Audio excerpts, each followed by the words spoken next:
Welcome to Archangel Revelations and Prophecies 444. I am Gat, your host. A user requested analysis of their natal chart, their birth natal chart. That's what we're going to do. Again, the reason why you want your birth natal chart, because everything on this planet is going to be connected to that chart. As above, so below. And if you get any type of reading, if you do your daily horoscope, it's going to go back to the chart. So you see people that are trying to do this without the chart, they're actually just deceiving themselves because everything will be on that chart. Significant people you're going to meet, their signs going to be on that chart. And if you know their sign, you can get that reading on your chart, find out more about that situation. That is a very interesting chart, as you can see. Very interesting. I don't see any planets at this point. I don't see any planets in retrogrades. So that's kind of amazing right there. We'll be looking at the asteroids as well. Now, I'm going to try to explain something. I really don't even want to address this because I'm always addressing it. But I'm going to address it because that's just me. I like to push the envelope when I know I'm right, if I can prove it. It's hard to shut me up. Okay, now, your ascendant is not your first house. Your ascendant is your rising sign. Now, I just went to the system. Now, you see how that says number 12, and that is his 12th house. Now, why is this important? Because this has to do with your birth, your mother, everything. Because when you go to your 4th house, your Imom Coeli is going to be your mother and your subconscious mind. So your 12th house, 1st house, depending on where everything is, it has to do with who you really are in connection to your mother and connection to the universe. Because she's directly connected to the universe as the Imom Coeli. This is why you have psychologists talking about Sigmund Freud, talking about the connection to the mother and stuff like that. So you have to get this right. And I've always said this, the count you have to get right. But every now and then I meet somebody who tries to challenge that. Now, I'm going to prove my point right now. So, whoever did the count for this chart said, oh, well, the ascendant is in house 12, but now it's house number 1. Because of the ascendant. And then that asteroid next to it is Pallas. And Pallas is going to be in house number 1 too. So you got Pallas house number 1 and ascendant house number 1. And when I said 2, I meant it as a also, not as a number. Even though you see 12, 12. All right. So I hope y'all got that. Don't worry, it won't be this complicated. Only this part is, but it's not my fault. They don't know what they're talking about in that area. So now your first house is, on your chart is correct. Your first house is first house, where Aquarius is an EP.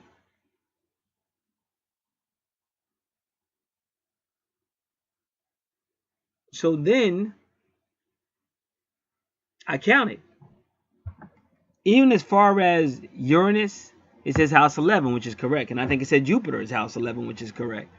But then when they get to Pallas, they try to say house 1 because of the ascendant. But your ascendant is not your first house. It's your rising sign. There's a big difference.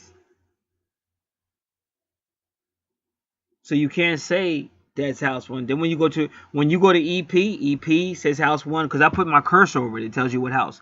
EP is house 1. That asteroid beneath EP is Caris. That's house 1. And Lilith retrograde is house 1. So that's all and that's correct. But it doesn't become house 1 just because your ascendant is there. And people will try to argue, but it doesn't. That's your house 12. And believe me, all that is important for knowing your karma, knowing what you're supposed to be working on in this life. So that's why I'm adamant about the count. And I have some people to try to challenge that again.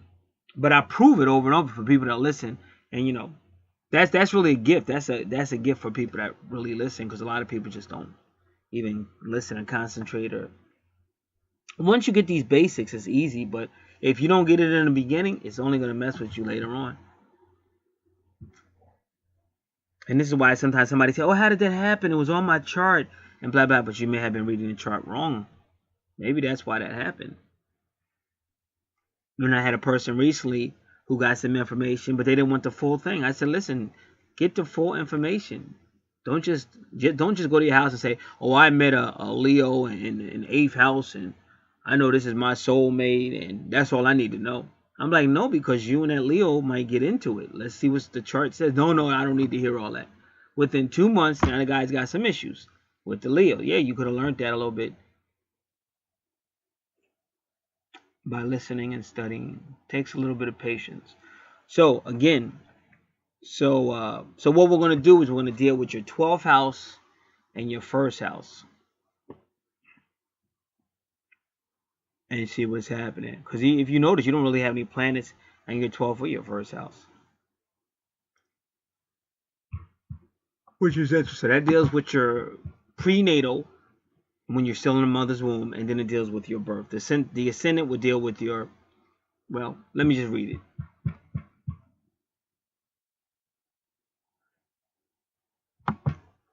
Because that's unique.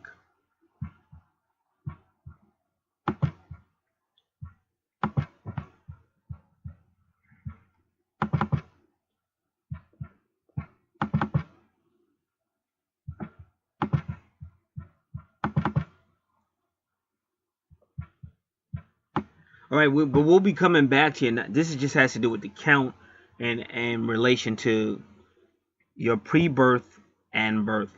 So we're not dealing with everything in the 12th house just yet, but we are dealing with this part.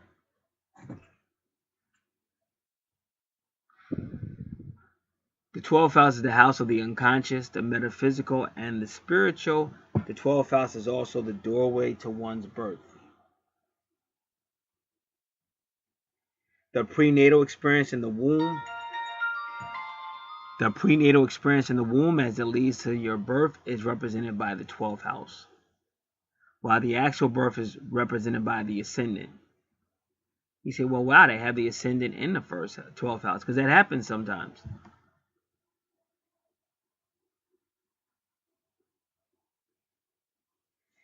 Prenatal is 12th house and birth is ascendant.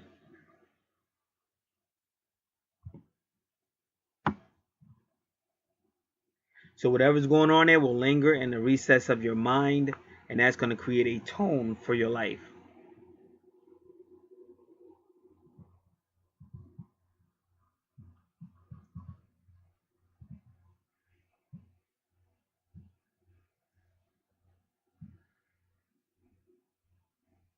So any 12th house with no planets around the ascendant show an uneventful event, shows an uneventful pregnancy and mother who is not bombarded with a lot of difficulties. And that's not necessarily a bad thing.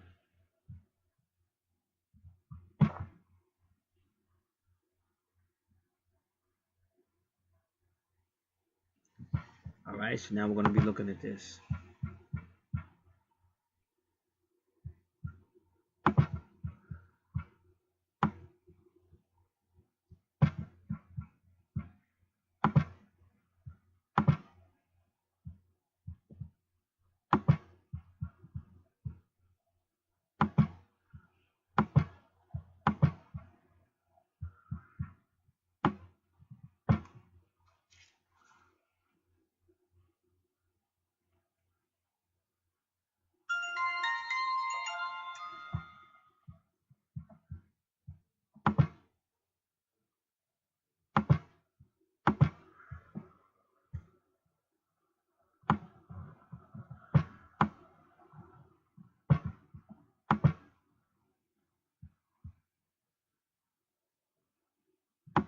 I'm just looking everything over.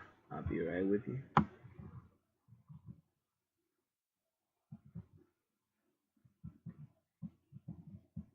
Okay, so you see the Sagittarius is in your... Okay, we'll leave that alone because that's in the 11th house.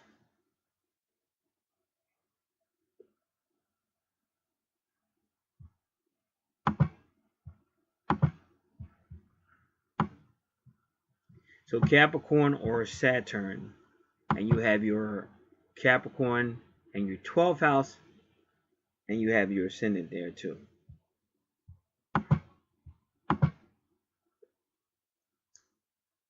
So this is a mother who was overwhelmed with responsibilities during pregnancy or working very hard while pregnant. Her resources may be limited and her life in general may be difficult at that time.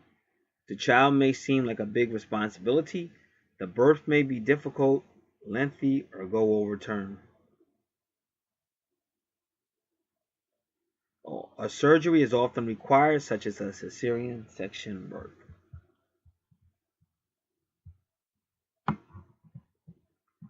Now, let me make sure. Now, your first house is Aquarius. So, there may have been a debate over following the conventional way of giving birth.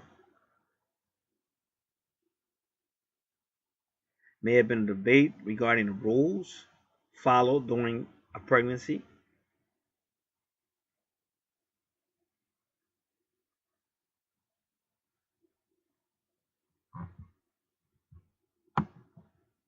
Also, the style of birth or the rules followed in a relationship between the mother and father.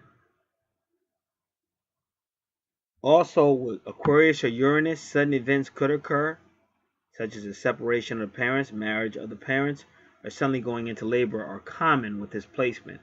But they're basing that on Uranus, and since you have Aquarius there, because Aquarius is more like a social setting, people around, maybe family. It could even be in the hospital, even the name of the hospital. Social. Aquarius deals more with the community, social issues, brotherhood, and it could still deal with like innovative ways, alternative ways. That's what it's not following conventional means.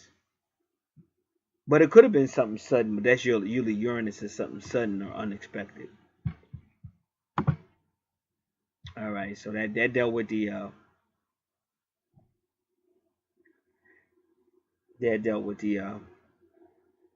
pre-birth and birth. Now, both the AC, which is your ascendant, and the EP, which is your east point, deal with really locations of the sun, if you want to say aspects of the sun when you were born. AC, your ascendant, is often found in the first house and viewed as the first house, but in your particular case, it is not your first house. So your first house is where Aquarius is with the EP. You have your ascendant in your 12th house, but it's still your ascendant, and it should be treated as such. They shouldn't try to call it first house just because of whatever they were going by or whatever. It's just not appropriate.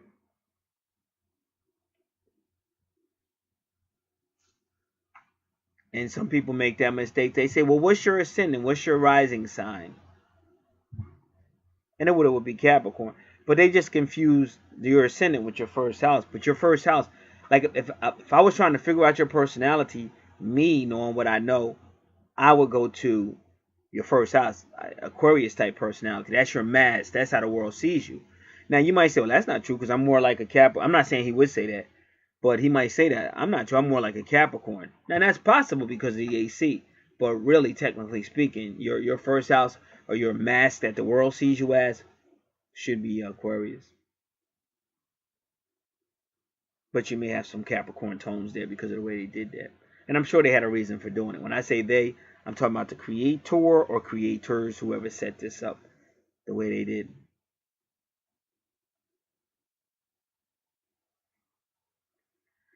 So we are going to start at your 12th house. We're going to start with your Capricorn. Now your 12th house deals with secrets. It could be coming off the 8th house and the 12th house, and it's also going to be opposite whatever's going on in your 6th house.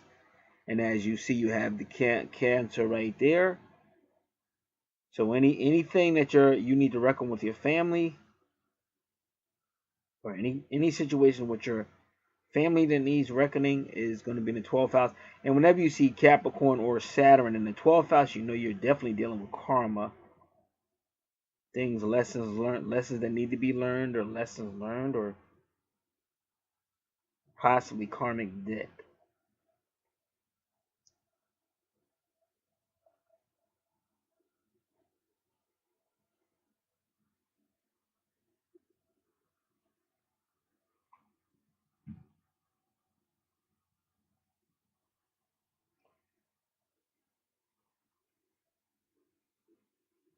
All right. So again, 12th house deals with the shadow sides, hidden sides, and subconscious things that we may pull out of ourselves in dreams. And they want you to reckon with it, be honest about it so that you can work on it in this life.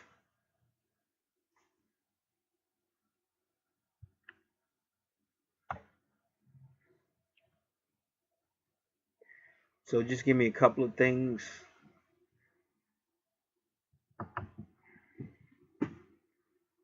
Because I'm just saying how I want to go about this. So,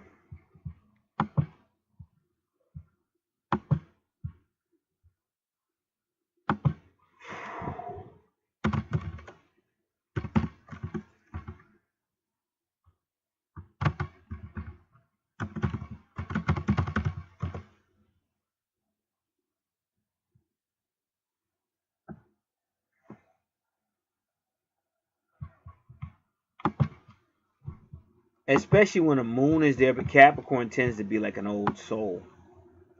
Definitely has a lot to do with reincarnation.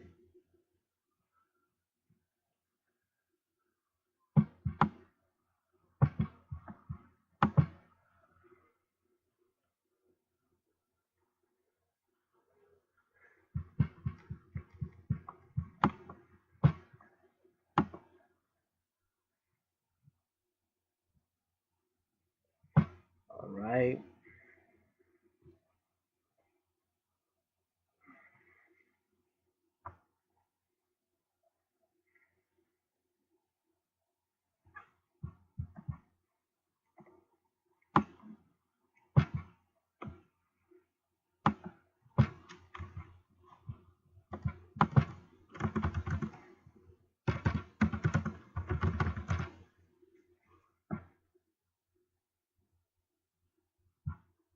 This one, I don't know how. See, let me see.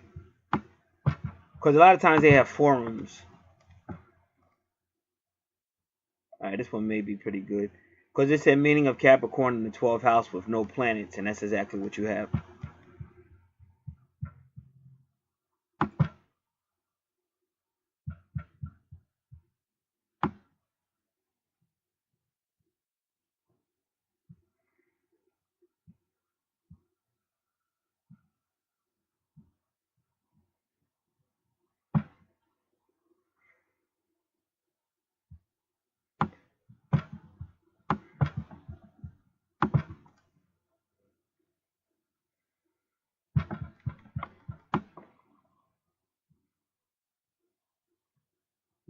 All right, let me see one other thing.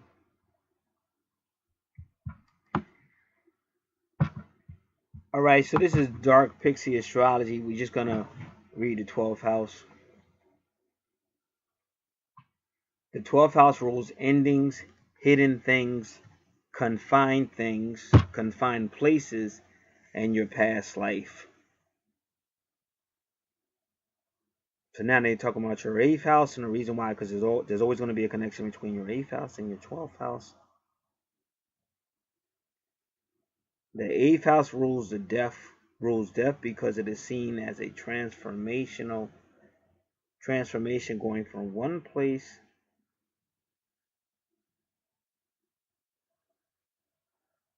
one form of existence to another, going from one form of existence to another.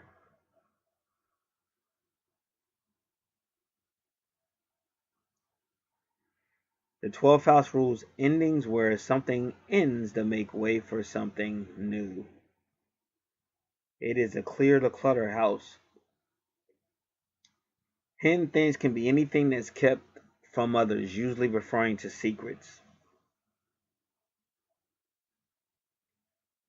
Confined places are anywhere that you are contained. It could be prison or a hospital. It could be a church as well.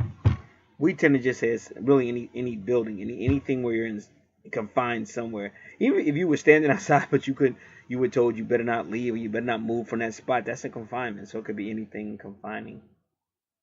And if you're in church, they don't want you to just get up during the service and start walking around. So that's a confinement too. If you have planets in this house, the energy ruled by them tends to be hidden. And if you have a personal planet here like Sun, Moon, Mercury, Venus, or Mars, you tend to feel misunderstood. This house is ruled by Pisces and Neptune and is a cadent house. So the 12th house is ruled by Pisces.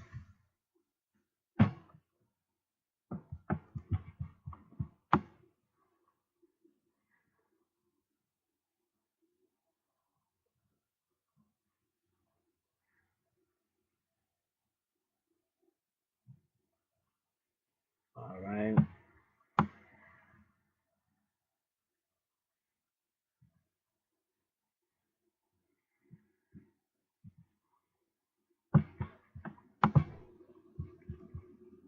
This is dxpnet.com. dxpnet.com.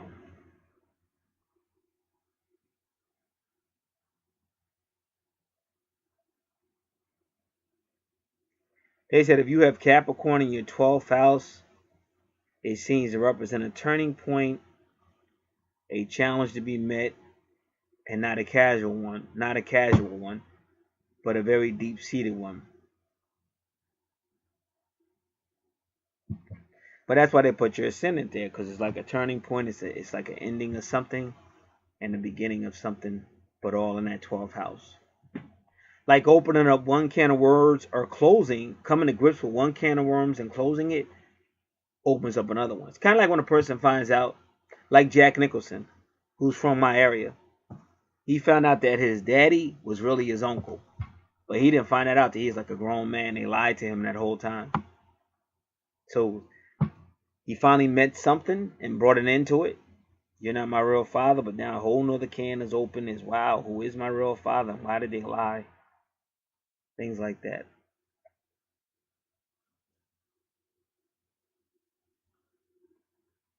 Now they say Saturn in its 12th house can be about seclusion of some form, the need to be alone.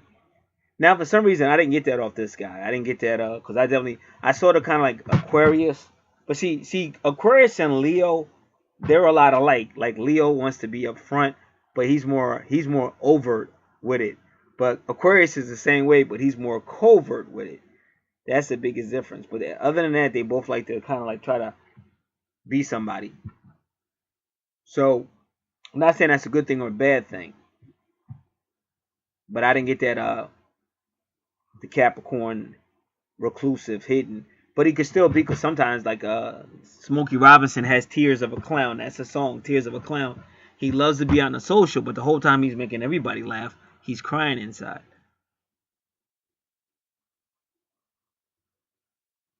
So Saturn rules Capricorn, and Saturn can sometimes delay or deny. But she said in this case preceding the ascendant, but in on this chart the ascendant is right there. So it'll be a delayed. She's talking about a delayed development in the ego, but that says if it precedes the ascendant, but the ascendant is right there with it. She says Saturn is a master builder.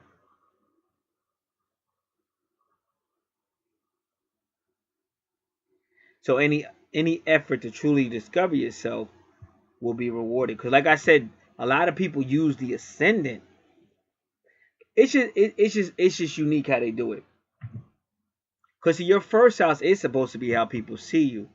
And that's why when they see the ascendant, they always count that as a first house, but that's really your rising sign.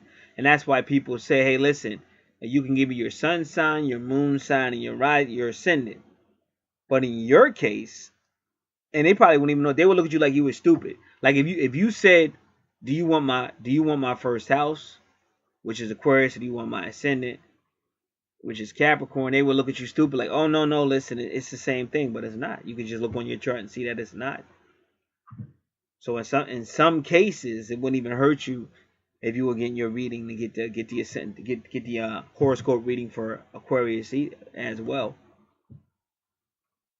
because it seemed like Capricorn is dealing more with hidden stuff, and that's why I said Tears of a Clown.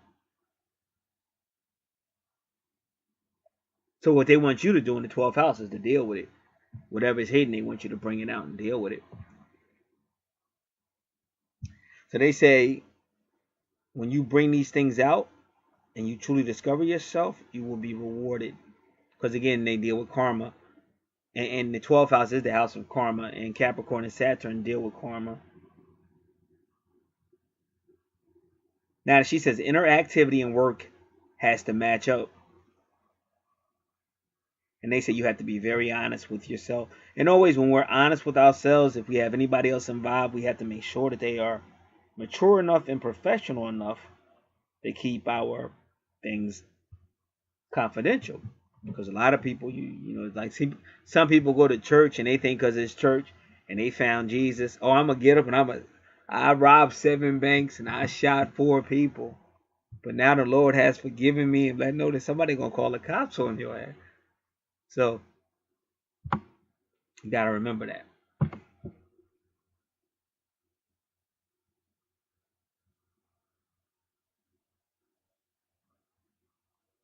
So they say if you have Capricorn in your 12th house, it's a house of decisions of some sort.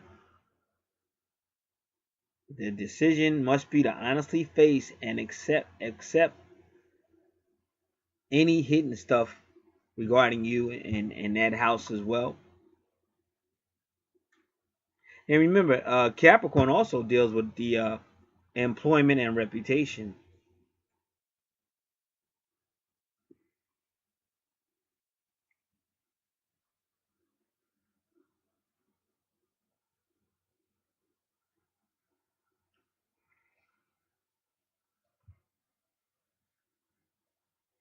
So they say that the 12th house will always be a house where you're required to really uh, be honest and work on it.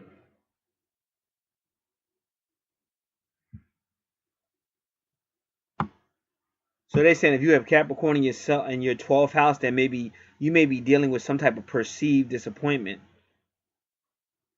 or one major one. Now this could be coming from your own perception or something somebody's trying to put on you. So you got to be able to put that off for you.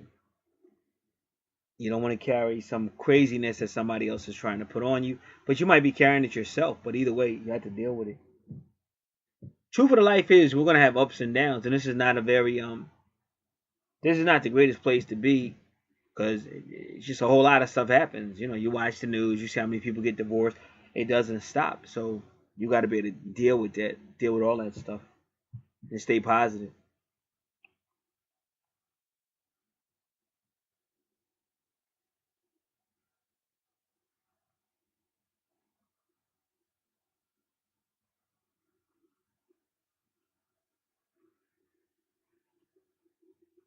So they say if you Capricorn is in your 12th house, you have to work on acceptance. And like I said, um, just got to make sure you know you have a love for God, a love for yourself, a love for life, because you can be around people that try to make you feel insecure or are not up to par and all kind of crazy stuff, or they want to keep harping on some stuff just that doesn't you don't have to they don't have to keep talking about it, but they will.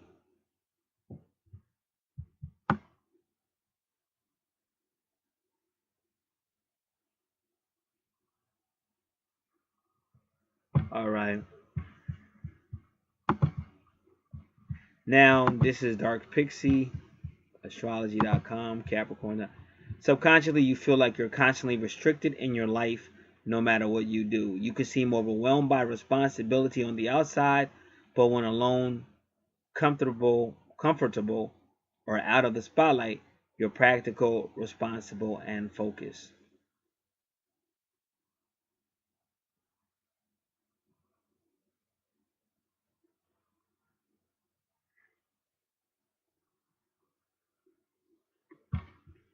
That was Dark Pixie Astrology. This is astrologyclub.org.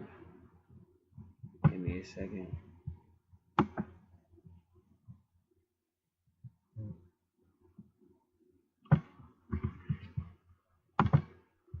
So we're definitely going to take a look at your 10th house when we get there because Capricorn rules your 10th house.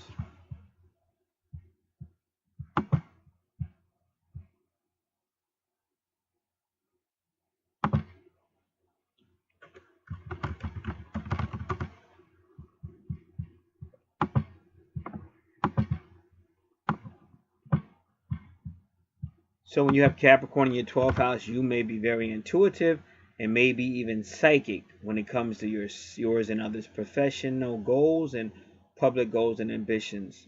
And your abilities are often your secret tool for gaining extraordinary results. Now, the reason why I'm talking about intuitive because the 12th house is ruled by Pisces. And Pisces is ruled by Neptune, which makes you very intuitive, spiritually discerning. Psychic is because the opposite Capricorn is Cancer, and Cancer with the moon is her ruler and can be very psychic.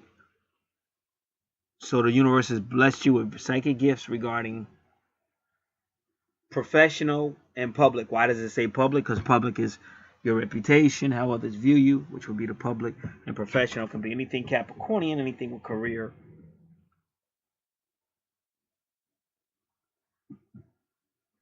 So now we're getting to the bottom of this because in traditional professional circles, metaphysics and spirituality are not always welcome, but that's what you're going to be because it is your 12th house.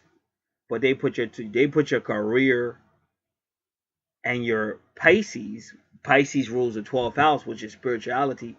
They put that in your 12th house. So you had this metaphysical, spiritual thing, and it's kind of associated with your who you are, your reputation, how you see yourself, and also career. And then other people may not see it that way. So that's why you're trying to hide it in the 12th house, but they're trying to tell you that you can't hide it. You have to be you. But that's deep. That's why you can't play around with this. And that's why your ascendant is there, because they're trying to get you to be, they're trying to tell you stop hiding. And because that's your ascendant. Like I said, when anybody asks you what's your rising sign, what they're really saying to you is, how do you show yourself to the world? But that's really your first house. And usually your ascendant is in the first house, but they put yours in the 12th. But that's why, because they're telling you that you that you're hiding, that you need to be true to yourself. And then that'll be your ASC, and then that'll be your universal reward as well, because it's karma. It'll be your universal reward because you're hiding really your metaphysicals, you're hiding your spiritual. You're like, and see, we gotta understand what spiritual is. Spiritual is not just Jesus, the church. Spiritual is anything. It's the stuff that's going on around you. It's animal messages, anything. And spiritual is a wide word. It's just that when they took over this world and put us in this matrix, they took the word spiritual and just gets Jesus. It's the church. It's the Pope. Oh, it's spiritual. And then they don't want you to touch the word metaphysical because they know with that word metaphysical, you go overthrow their empire. But they don't want you to talk about metaphysics. They'll kill you. Oh, you're a witch. Nail you to the cross. Burn you at the stake. Oh, you better stay away from astrology. That's wicked. But that's who we really are. So they're telling this person to embrace who you really are and come out. Ascend. ACS. Let the world know. Capricorn, career and reputation. So they say you're hiding who you really are to maintain a certain public image.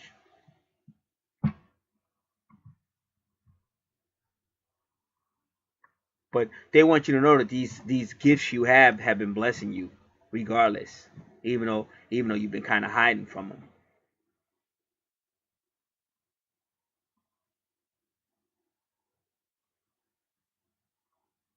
Another interpretation is some of these people are in the background using these gifts, like most of your judges, most of your people you see walking around, even the so-called spiritual leaders, they're all using this stuff, but they act like they're not, and they act like it's wrong, but they're all using it. But they say if you use it in the secret, that could also be bad karma.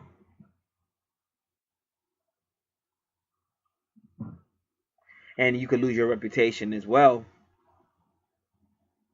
Because they're saying if you use these gifts, gifts, but you don't do it the correct way, you hide it and act like you're something that you're not, and all this, that those same gifts can overthrow you. Because like I remember, the 12th house is about bringing things out. So they said make sure you use your gifts wisely and with gratitude. And try to use them. They're saying always use your gifts for the highest good and for the most positive results of all involved, because that's what the 12th house is about, is sacrificing who you are for other people. And it just means learning how to put other people first, but it doesn't mean losing everything, but not being so selfish. You got to learn how to give, but you still have a right to have your spot as well. But you also have to, in the 12th house, you have to care more about other people.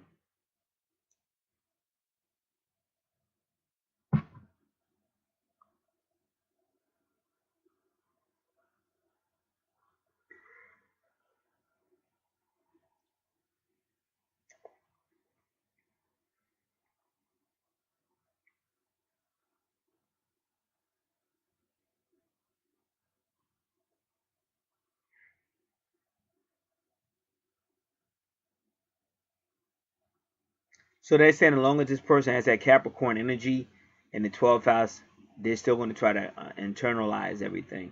But they still put you in the 12th house to help people externally. And what people don't also understand about astrology is this: when you want a real reading, know where you're going, know what house you're dealing with, and what sign is in that house, or even what planets are in that house. Because a person really knows their stuff, they could deal with that.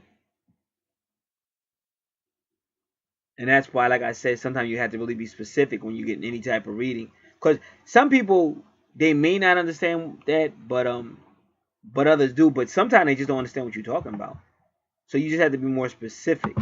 Like, let's just say you're worrying about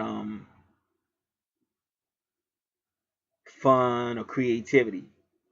So for the most part, that person knows you're dealing with the 3rd house or the 5th house.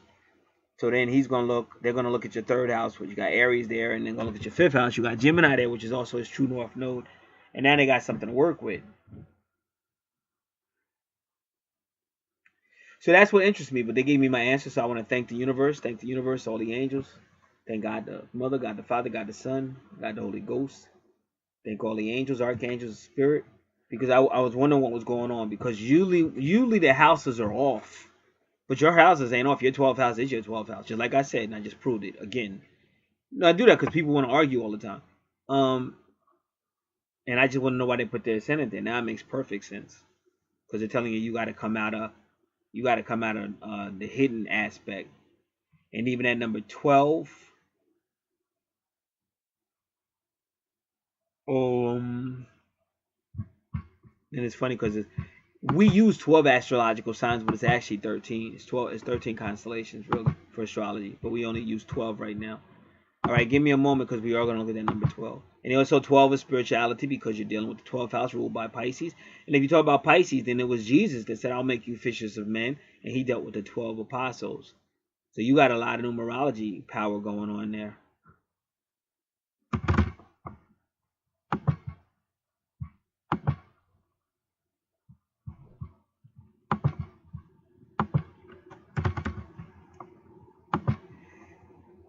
All right, so what we're going to do now, we're going to do a little numerology. Give me a moment. Because some of these websites I got to log into.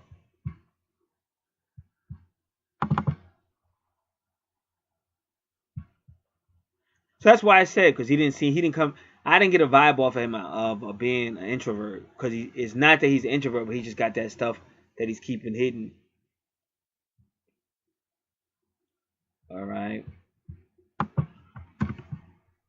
And even if he said, hey, look, I ain't got nothing hidden, but it's still something. It's like, even you might be a little curious, but they want you to go deeper with it. Whatever it is, but at the end of the day, you would know the meaning. All right. Like I said, just give me a moment, because what I'm trying to do is pull all these.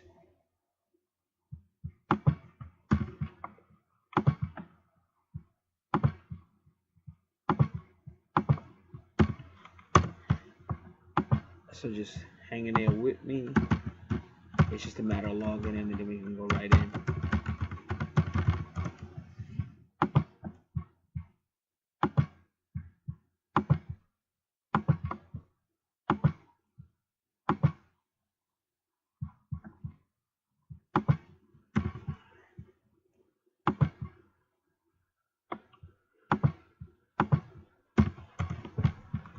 All right.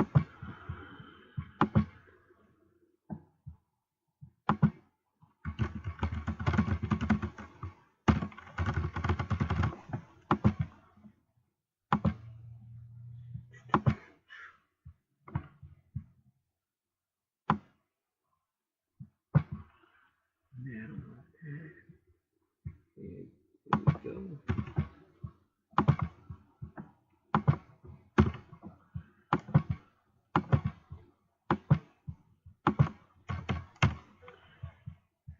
All right, now I have a prophecy last days.webs.com. Okay, anybody gets their natal chart done for the first time will always get the free astrological report, astrology report. Everything's on there about natal charts, astrology, the archangels, what signs they correspond with, which planets they correspond with, the 12 houses, the 12 signs, what their motto is, and how that all turns in. And also a lot of different helpful websites like numerology, natal numerology websites, stuff like that. So now on my particular page, which is prophecylastdays.webs.com, for natal numerology, it is, give me a second. I just want the number 12. It says the twin souls united after the struggle. It would be the number 12 in natal numerology. Two souls becoming one for the number 12. All right, now we want to go to Bill Hydrick for the number 12. Doreen Virtue, am I logged in? Okay, numerology. We'll come back to her. Give me a second.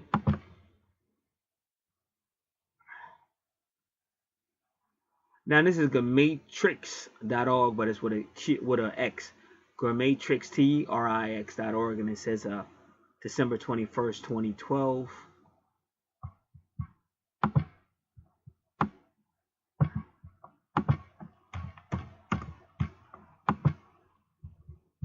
For Bill Hydrick.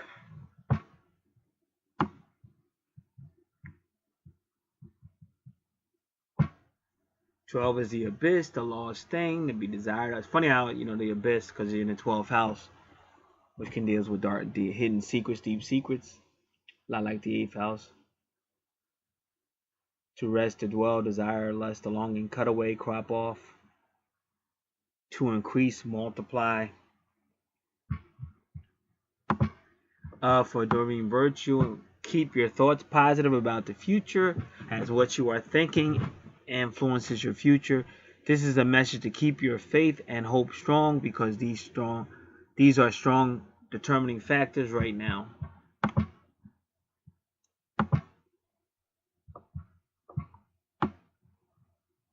Ahab is 12, December 21st, 2011 and 2012.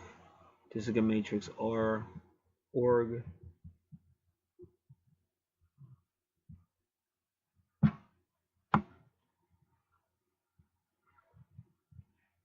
The word B is there.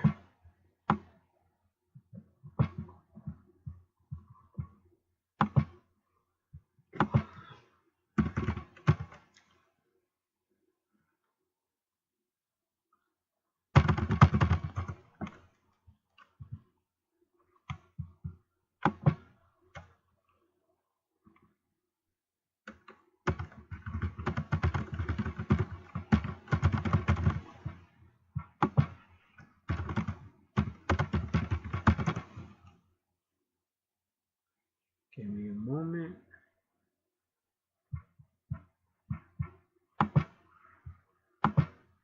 Alright, so that's all those. Now,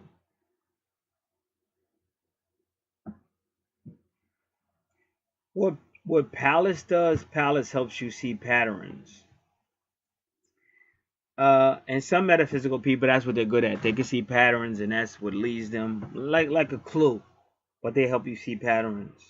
So, and they're letting you know, because they already let you know that any like you've been able to do certain things because of metaphysics. Like they're letting you know you've done things in your career that's helped your reputation, but it's based on metaphysics.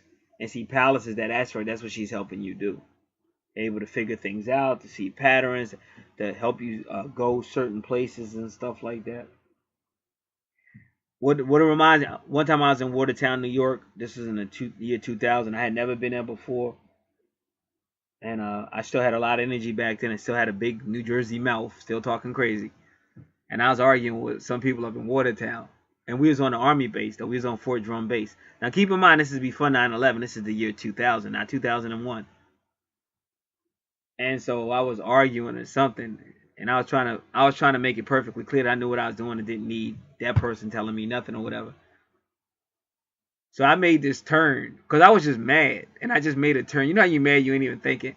I was mad, and I made this turn, and that turn, it was on an Army base, but that turn took you to another part that was like to help you drive through, and it actually saved time. So it was a big mistake. I definitely didn't do that on purpose, and but it made me look like I knew what I was doing when I really didn't. But that's what Palace. That's what they're trying to tell you about Palace, and that's why Palace is right there. Now everybody knows 13. If you ever heard of 13, 13 sun says 13 love. That's always like the dark divine feminine. So that's your metaphysical house, your 12th house. Now we can go into your first house. Now, again, your east point is the aspect of your personality. This is all sun energy, the ascendant and the east point, but they all deal with your the masculine, divine masculine is the sun, and also your ego, and also your external personality, whereas the moon deals with your internal and can deal with secrets as well. So that's also a part of your personality, Aquarian. So really, this person in nurturing is that hook is curious. So this person, they want to use their money differently because your second house is your money and it's ruled by your first house. Okay, this is your first house. Your first house, let's go back. Now this is your personality. But Aquarius wants to help the people, wants to help the brotherhood. But Aquarius likes to say, I know. And sometimes they really don't know, but they want to act like they do know. So I would advise you to follow whatever advice they gave you about your 12th house, about just being honest and dealing with honesty. Because what happens is, that's one of the reasons why a lot of people go to religion and stuff, and they actually get in more trouble than they did before they went to religion. But that's because they're dealing with people that act like they know when they really don't know, but they just don't want to say they don't know. But I've learned a long time ago, it's just better to say, the best teacher will tell you, I don't know. I'll research it, and they'll tell you to research it. So Aquarius just has to be careful, because Aquarius is all about the brotherhood, helping the people. And they're really innovative. Like they'll come up with, that's Uranus, because Uranus is like higher technology or alternative way of looking at life and doing things. So that's in your first house. And it helps you to be that way. You like being that way. That's why that hook is curious, the nurturer, and curious is kind of like a mother, nurturing. But you have to be careful because of Lilith retrograde, because Lilith retrograde will they'll perceive, oh, somebody slighted me, or why didn't they acknowledge me, or why is she so friendly towards him? See, they perceive things that are not always what it really is, but they'll start to act like it, or they'll hide it though. They'll go internally. So somebody will have a grudge against you or upset with you, and they won't never talk with you and tell you what's going on. And they could be 100% wrong. And that's why I say, like, Aquarius is like that though, because Aquarius it doesn't go deep. Aquarius just tries to get a surface, and then that's good enough, but it's not good enough in a long scale, because sometimes you have to go deeper to really know. And that's why you hear people saying, I overstand and understand and stuff like that. Because Aquarius will just go, I know. That's their motto. I know. And a lot of times they don't know. And that's why if you look across, you see Leo, and they oppose that. And that's why Leo got your vertex. See, your that person will be your soulmate or your twin is going to be a Leo. And see how they got 2121, and that's 777 and 777. And if you notice, you see your Lilith is 666, is 18. So the 666 really means perfect love in natal numerology.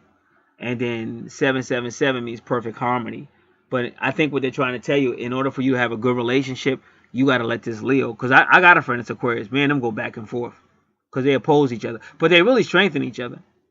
But you have to, they're letting you know now that when this person comes, you have to let that person, because they're going to challenge you. And if they think you're full of shit, they're going to tell you. Like, you be going, I know. They're going to be like, you don't know. Stop saying you don't know.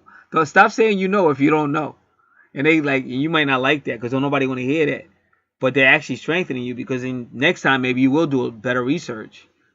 So that's what you're gonna have like relationship wise as well, and it will affect your money because that's the money house. Like the way they have this, it's your money house. Like 1, 2, 3, 4, 5, 6, 7. I'll do it again. It is your personality, but they kind of playing with you a little bit because your ascendant is in that thing. So that's why it looks like the second house. But technically it is the first house, but I would still remember what I said. Because even with twin flame relationships, like Jupiter will come. Planet Jupiter will bless you. Like if you're in a twin flame relationship and stuff, and Jupiter will show up and start blessing you financially. Even if you're separated, Jupiter might show up. Because I know from experience. So that they're encouraging you to work with your twin or your soul, whoever that person is, and your seventh house of serious relationship, and that's that vertex, is that cross.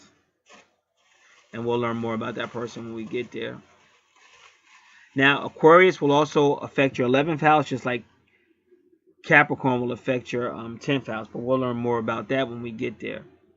Now, your third house is Gemini, and Gemini and Aquarius. Now, Gemini is about the brotherhood. Gemini is about the community, and Aquarius is about the brotherhood. But they both like to help people, but they both don't like to go deep, and they both like their independence. So does Sagittarius. They really like to be free. They don't mind being in a relationship as long as they can come and go.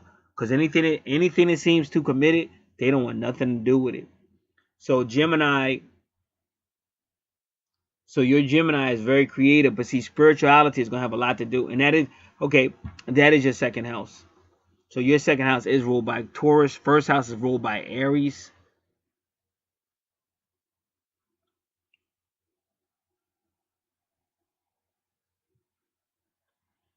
And we're in your second house, so ruled by Taurus, and it's about your money, possessions,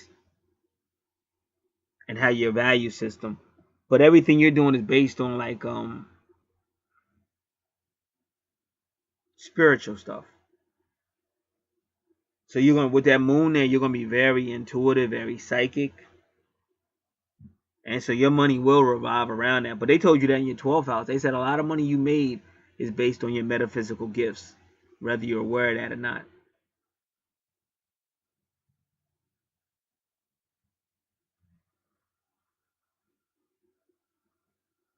So that's how you're interested in your money, and your value system is based on spiritual stuff. And you even got that pyramid that's going right there, which is interesting. So it's your second house, your 12th house, your second house, your 11th house, and your 8th house.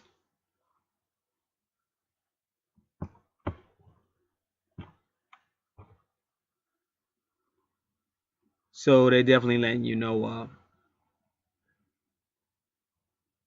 See, they're really playing with you. They're real because they changed your chart so that your third house could be, your second house could be the third and all that. They're really playing with you. But if you watch what they're doing, see, your money is going to be greatly affected by you being honest about your spiritual gifts, because that's your pyramid, and your pyramid is pointing right to Sagittarius, which is ruled by Jupiter, which is all about money and expansion, and it's all about foreign things as well. Foreign travel. It's also about higher education.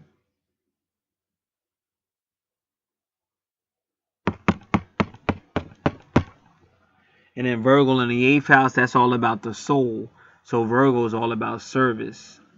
And then you got the masculine of Venus in there with the masculine of Mars. So that's yin yang masculine, but it could mean passive aggressive as well too. But so they're really telling you that you gotta really be honest about. So you might want to make your career in psychic stuff and intuitive stuff, because that's what they're pushing for. Because your money's directly attached. Like with your second house going to your 8th house, that's all about money. Your second house is your money. The eighth house is other people's money. And then it takes you right into your 11th house, which is friends, association, and groups. And that's where a lot of people get money from, especially people that work for themselves. Like all these people out here on YouTube. So all their clients would be like 11th house. So that's what they're showing you. Now your fourth house has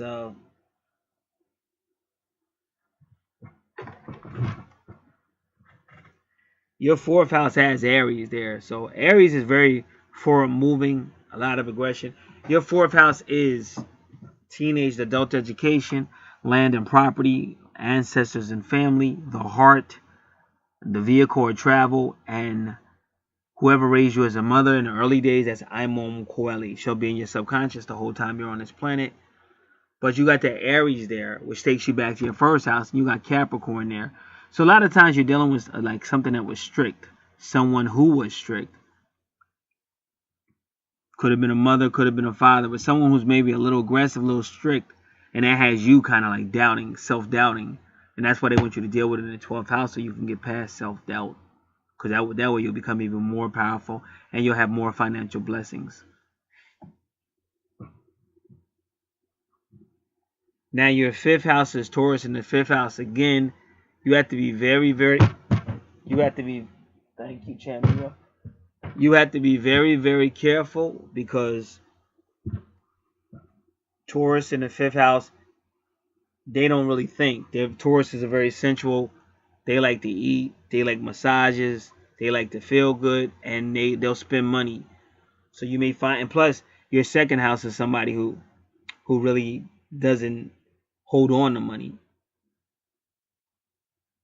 They'll like for spiritual, but you would probably also spend it for fun as well. And this is where you're gonna find somebody with a serious relationship, because your fifth house is about fun, romance, travel, children, childlike ways, taking risks, high creativity.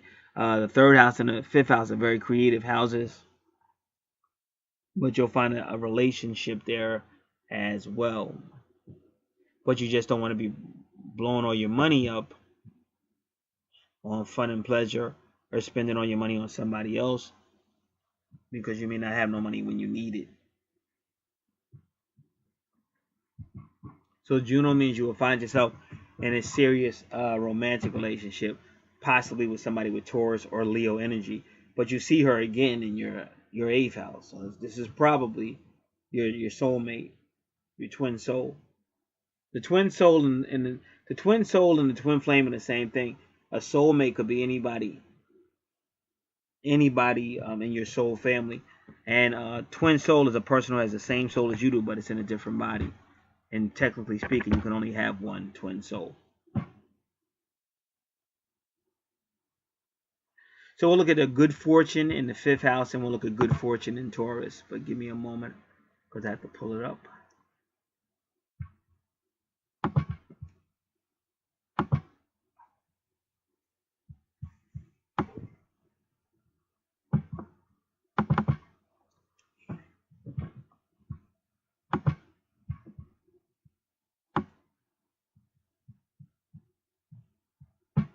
The person with good fortune in the fifth house has creative and emotional energies overflowing. He needs to express these and finds great satisfaction in creative or artistic activity. He is attracted to adventurous enterprises. He has luck with speculations and with children. The person has strong abilities in creative field, art, drama, creative, theater, music, literature, and inventions.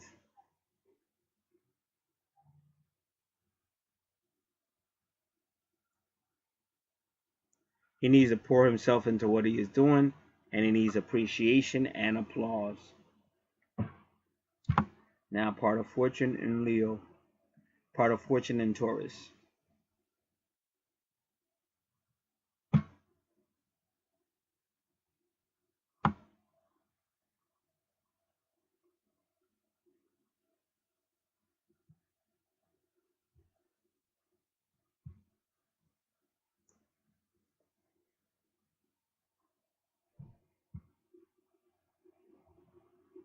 So this person can be very productive.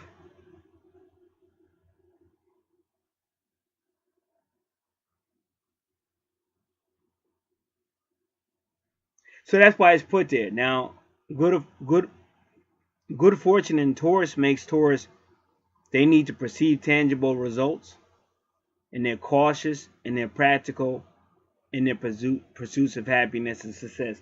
So why did they put good fortune there? Because if good fortune wasn't there, that Taurus would just blow all that money. Just have, like, if it's fun or sensual, they would just blow the money. So that's why they put part of fortune there. Part of fortune makes it, good fortune makes them think a little bit more.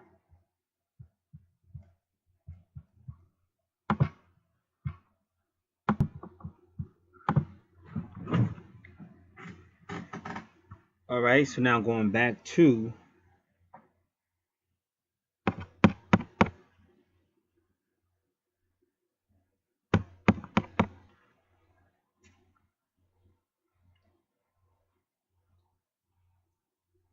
let's do this. Starting at your second house, ruled by Taurus, but it's Pisces, so we did explain that. Now it's your third house, ruled by Gemini, but you have Aries there.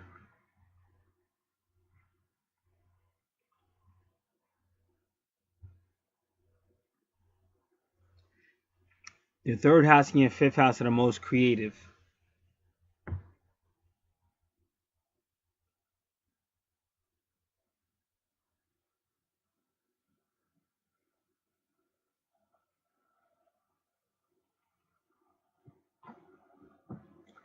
Now with Gemini,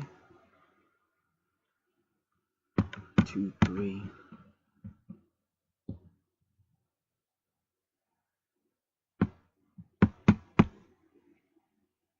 Okay, so yeah. So your first house, ruled by Aries, is where Aquarius is. And then they have Aries in your third house with Gemini. So, like, another thing the universe is going to help you work on, it'll be more like maturity. Because even like if you have Gemini in your 10th house, that's the house of career and reputation. They're going to say this person probably has had, they go from one job to another, or they don't really keep like long-term jobs. Because Gemini is not really considered like a lot of maturity, and that's why twin souls be breaking up a lot, because of lack of maturity. And like I said, neither Gemini or Aquarius are what you would call a deep sign, and then they don't really want to go deep. And with Aquarius, so with Aries in the third house, you got to be very careful, even how you speak. But might be a little bit of impatience there, and you may, speak really quick when maybe you should have thought a little bit more. And that's also the house of siblings, so there could be some issues with siblings as well because of Aries energy. It's pretty they're determined when they want something, they're focused, but just sometimes they can act impatiently, or they can just act almost kind of like with a rage, arguments and stuff that are not really necessary. So now your family house is the fourth house, where Taurus is.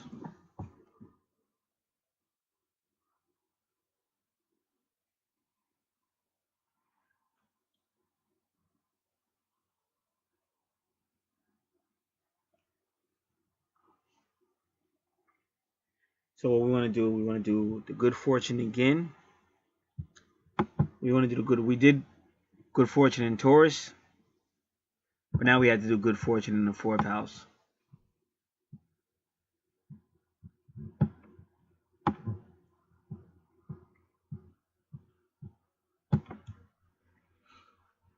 So this person's going to need a sense of home, root, security, and stability to be totally happy.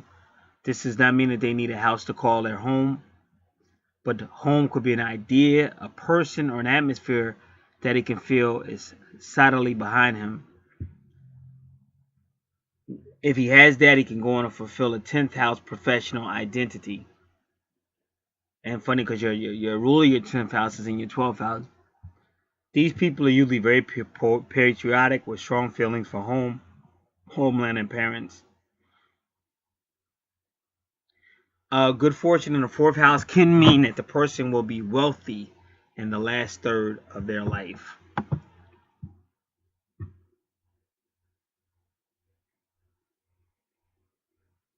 So again, this is the house of young education, teenage education to adult education, property, land and property.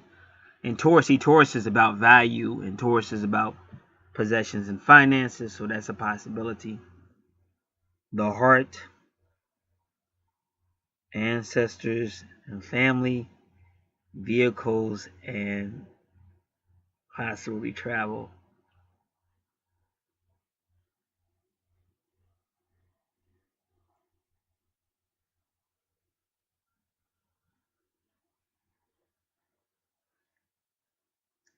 But that is also Juno,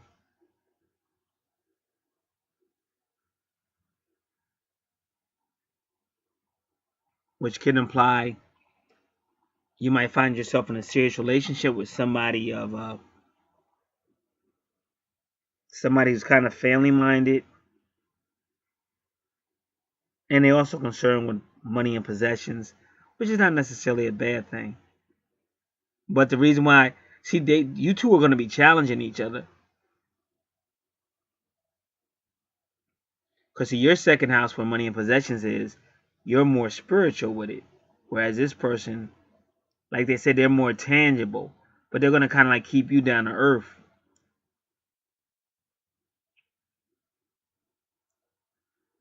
And that's why they may even be a little stubborn, but you may need that because Taurus might be stubborn.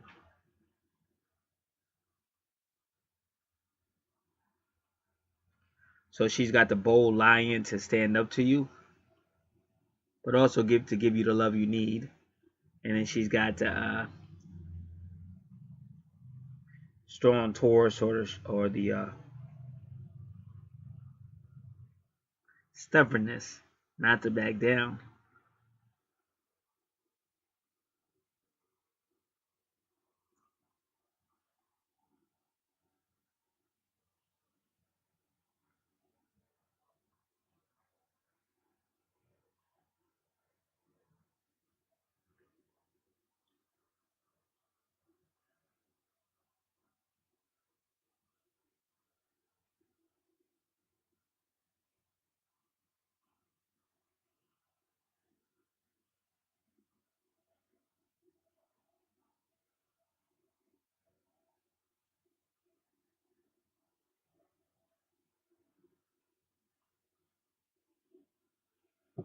Now this is the fifth house,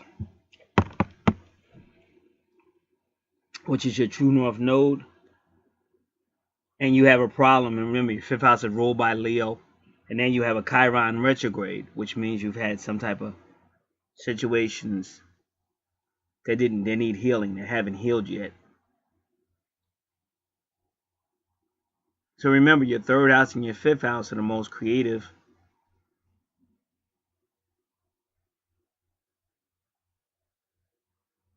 And you have the ruler of your third house in your fifth house.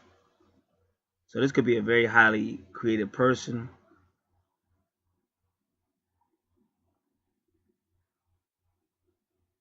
Fifth house is ruled by a Leo, and Leo likes to travel.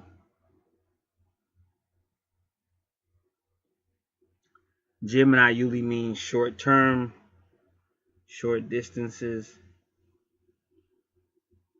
but they are going to be both very creative. Gemini also likes to communicate and is a very thinking planet, which again can be very thoughtful creations, and that could be a financially beneficial.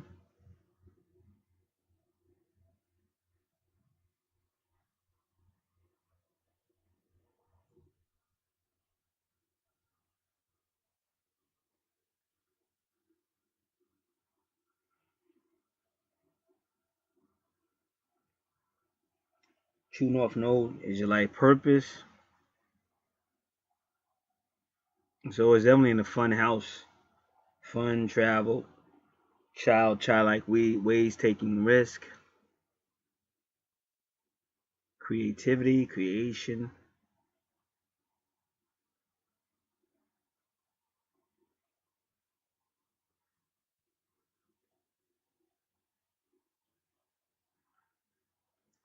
Now, Pallas is an asteroid that denotes this is the house where you will spend a lot of your energy, but you have to know how to refresh yourself and or take breaks. Otherwise, you may have health problems or you may burn yourself out. Now,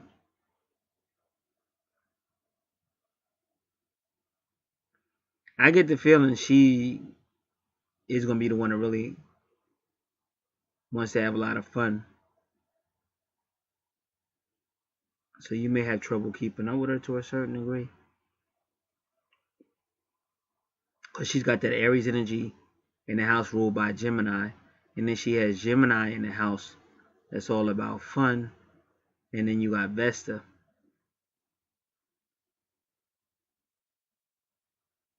But again, they may have given you her because you're like, but that Capricorns are sometimes called an old soul. And they do need to learn how to loosen up.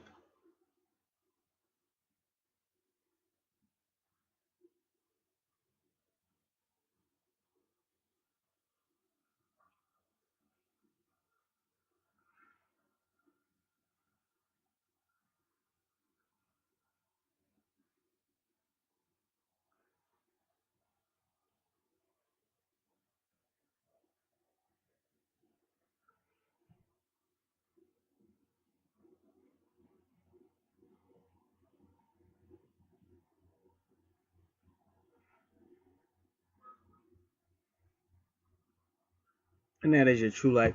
That's why sometimes you see like Christians and they be having like a music ministry. It'd be like a man and his wife or something. That's kind of like what his fifth house is. Kind of.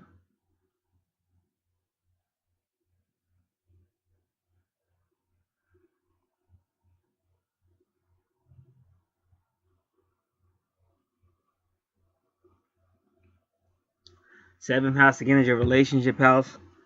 Ironically, no planets there whatsoever. But you have the sign of Cancer. So it's still family.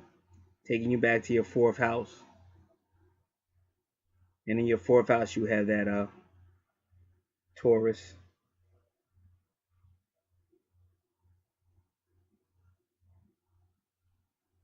Well, that's your sixth house, excuse me. And your sixth house is going to be opposite your 12th house. So your sixth house is about service. So again, you'll spend a lot of your service on family members, whoever you perceive as your family.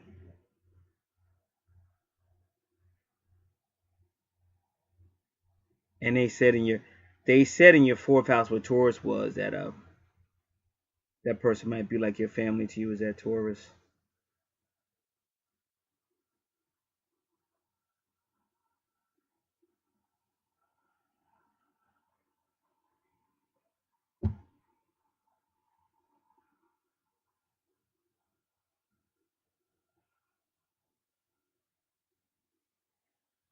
So sixth house is about the home, and 6-9 is Cancer, your family sign. So your sixth house is about family and home, small children, small animals, sacrifice, health, healing, daily activities, co-workers, and subordinates.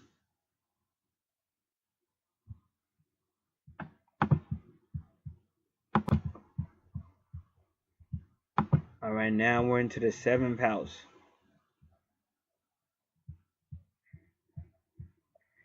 This is partnerships or relationships, contracts, can even be legal matters.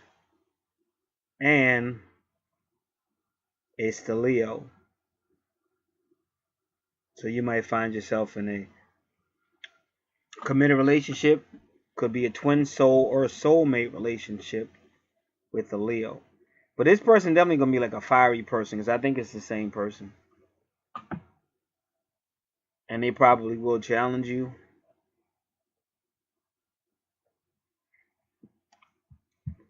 So now you want the word for 2121, which would also be 33 or 33.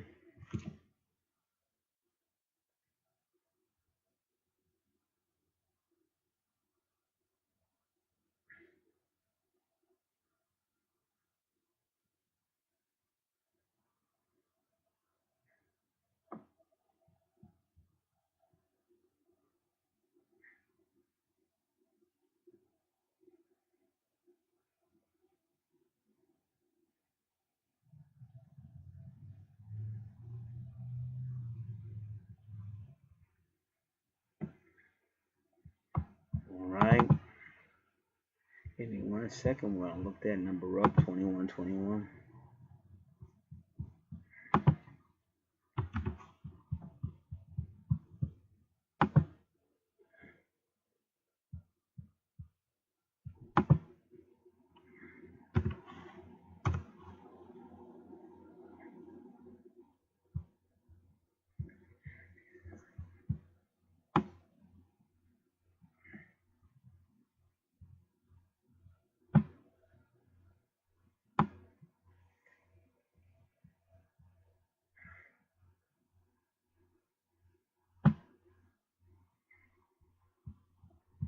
Give me a moment, I'm still looking for it.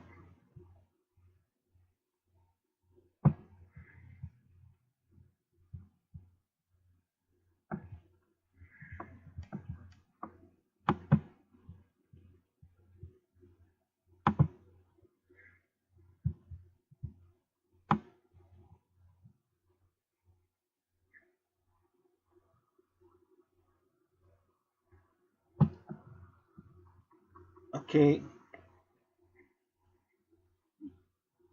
angel number 2121 encourages you to learn how to truly trust your own inner knowledge, knowing and heed its message. Do the work to know yourself better. And that's kind of funny because that's what they said about your 12th house, and then 21 is 12 back. That's why I keep seeing that number. So that's kind of like a unique number for you, number 12. Even when I said 1, 2, I meant 1 also, but I said 1, 2, which sounded like I was saying 1, 2 as if it was a number. But you keep seeing it. It keeps coming out. Do the work to know yourself better. Honestly, know the good and bad in yourself. And that's what we were saying in your 12th house. So that's why I said this person is going to help you with that. Because she's going to challenge you. Honestly, know the good and bad yourself. Identify your path in life and know your true values, principles, and goals.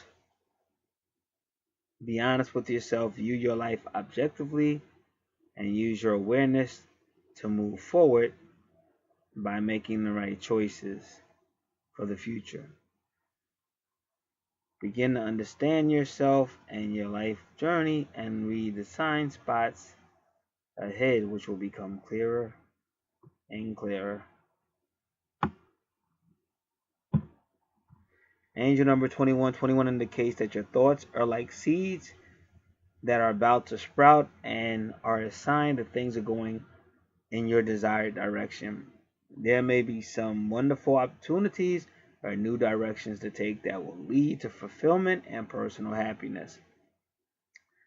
The message is to keep the faith, knowing that the universe and your angels are behind you all the way. Angel number 2121 also reminds you to be grateful for all the blessings in your life and for those yet to come. You are responsible for your own thoughts and actions. And the thing you think, you say, and do will come back to either bless you or haunt you. Therefore, ensure that you send out only the highest and most positive energies. When you express an attitude of gratitude, you manifest even more blessings into your life. Now, why do you think they told him that? Because this female that's coming is going to challenge him. And sometimes, like I said, you do lift the gift horse in the mouth. But they'll be kind of like headstrong. They'll be strong. There'll be a fiery personality, stubbornness of the bull, and even somewhat of the aggression of an Aries. But they will be a fiery sign type person. And I know the bull is an earth sign, but the Taurus is earth sign, but they'll still be a fiery type person. And in my opinion, that's why you got the 8th house. Now, see, the 8th house is Virgo. Virgo is the home. See, whatever's going on in your 6th house is going on in your 8th house. And that's the home, that's family, but they're kind of implying that it's this earthy Taurus who has a Taurus-like personality. It's that person who's kind of going to be in a serious relationship with you. Because she's going to be like your family and your home. And you got male, female, Mars, Venus. And that could be passive aggression, or it could just be the two different divine energies. But it's like very intense, very loving. Because Venus, like I said, this person is a fun person. So Venus is, she wants to go, she wants to dress good, she wants to look good. She's diplomatic. She can be fun and forgiving. She's loving, but she want to really go. And then Mars, and see, but that Aries, see, Mars rules Aries, so to some degree that Mars could be her as well. I mean, he could still be there too. Don't get me wrong, but her. See, your twin is always like you to a certain degree. Like you might say, listen, I'm more reserved, but my twin, they just Aries. They just always got to be starting something. Always got to be all caught up in stuff. But you might have been the same way when you were younger. Like your twin might be younger than you. It could be different things, or it's something inside of yourself that's reflected in that twin, and that's why y'all don't like each other sometimes, and that's sometimes why y'all actually get together or strengthen each other. So all this stuff is about the home, service, health, healing, small children, small animals, daily activities, co-workers, and subordinates. It's all in your 8th house because that's Virgo, the 6th house. And Virgo can be very analytical. They can find details that other people can't find. They can find discrepancies that other people can't find. But they just tend to be perfectionists. But they don't like it though. Like they like to criticize, but they don't like when somebody criticizes them.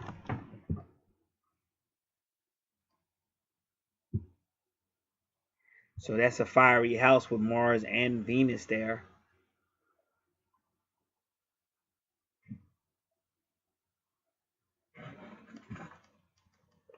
And remember, Venus rules Taurus and Libra.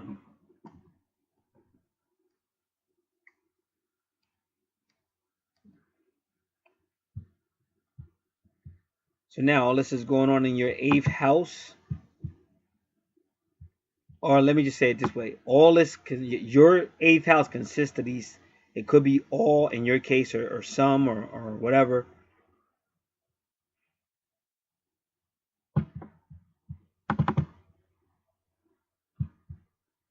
The 8th house is ruled by Scorpio, which is ruled by Pluto and deals with secret sexual matters, mysteries. And again, whenever you see a 1, 2, 3, 4, 5, 6, 7, 8, because the 8th house can be highly sexual. If you see like Venus, even with Mars, it could be intensity. But see, 8th house is also about power struggles. So it could be intensity. It could also be power struggles. It could be a very emotional house as well. Because Scorpio is a watery sign, very intense sign. So you got to be very careful with that. And you do got to be careful with Venus and Mars, because it could be passive aggressive. And, you don't want to just be blowing up on people. So these are things to be mindful of. Because the 8th house is really about power struggles and things of that nature.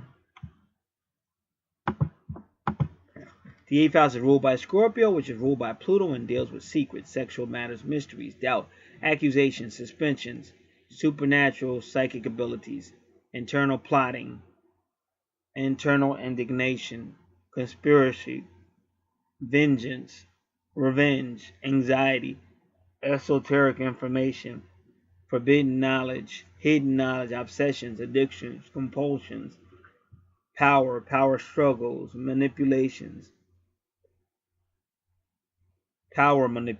abuse, greed, lust, compulsive behavior, codependency, stalking, intense watery emotions, debates, taunting, revenge, fear, intensity, psychic abilities, great transformation, high sexuality, doubt, debt, taxes, IRS, legal matters, court, lawsuits, inheritances, law breaking, shared resources, finances, business, karma, other people's money, the soul, reincarnation, afterlife, birth, death, resurrection, rebirth, regeneration, rejuvenation, animalistic behaviors, freaky, down and dirty behaviors, psychological situations, studies, research, knowledge, forbidden knowledge, hidden knowledge, investigations, investigators, managers, agents, addictions, drugs, alcoholism, other worlds, creepy crawlies, other dimensions, science, higher sciences, holistic healing, spiritual healings. See, with Virgo, that it may be like spiritual healings, holistic healings, alternative medicine, internet, long distance, advanced technology, alchemy, metaphysics, sacred geometry, things that are forbidden, astrology, knowledge, hidden knowledge, aliens, higher life, to see persons, astral planing, telekinesis, telepathy, dreams, interpretations, animals, enemies, Halloween, the divine womb, deities, tarot cards, higher thoughts, inheritances, loans, banking, animals, pregnancy, women's body and finance. The 8th house rules other people's money and transformations. Other people's money can be debt, taxes, inheritances, wills, joint finances, shared finances, and loans. The 8th house and the 12th house is on an axis of money. The 2nd house is your money. The 8th house is other people's money. So other people's money or shared resources could have something to do with the home, other people's home. It could even be health and service, or just daily activities you might do, jobs you do on a weekly basis or something, duties you do on a weekly basis. Transformation can be mental, emotional, physically. It can be sex, start of life, pregnancy, process of life, and major transformations to the woman's body, and death, both literally and or figuratively. Death, literally and or figuratively. I took the word both out because you can't say both literally and or figuratively. You're kind of like saying you're defeating yourself. It's either or. Because you already do and or. What I'm trying to say, when you go and or, you're already saying both.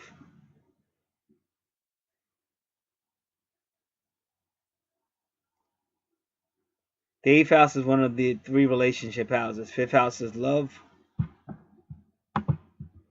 1, 2, 3, 4, 5, where you have Gemini. 7th house is commitment, where you have Leo. 8th house is sex, where you have Virgo. But now you just got to remember, because that is a power struggle house, but you want to make sure you don't get so much into arguing with this person or duking it out with them that you forget what your true north node is, and also your life purpose, and also what you're supposed to be working on in that 12th house as well.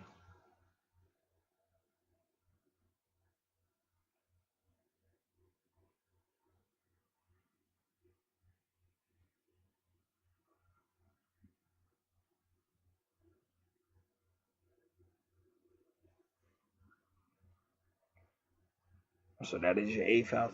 Now the 9th house is the higher self house. And now again, so your ascendant is Capricorn, okay? Your sun sign is Libra, but it's Libra in the 9th house. Now that's not a bad place to have Libra, because see, the 9th house is the higher self house. This is the maturity side, Sagittarius energy. And this is when the two twins come together, and they start to stay together, and they don't want to argue no more. They don't want to separate. They're really starting to realize this is the person I'm supposed to be with, and they start acting like it to a certain degree, maybe even more so. But your 9th house is ruled by Sagittarius. Sagittarius is ruled by Jupiter. It's your higher self, foreign things, long distance travel, philosophy and religion, foreign things, the law, and or in-laws. Now, when you see Libra there in the 9th house, you have to be careful because it could be legal. And notice how your Pluto is right there, almost going into your 10th house, but it's not. So something definitely is there. So Pluto is going to transform, but that's what I tried to tell you.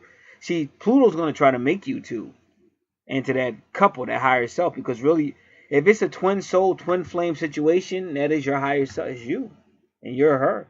But it's just in 3rd dimensional. Y'all just would rather, in most cases, fight instead of coming together.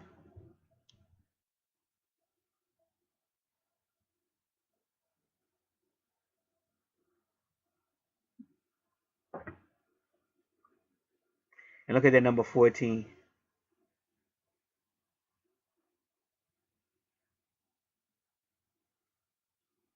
All right, so let's before we go further, let's see what the number 14 means.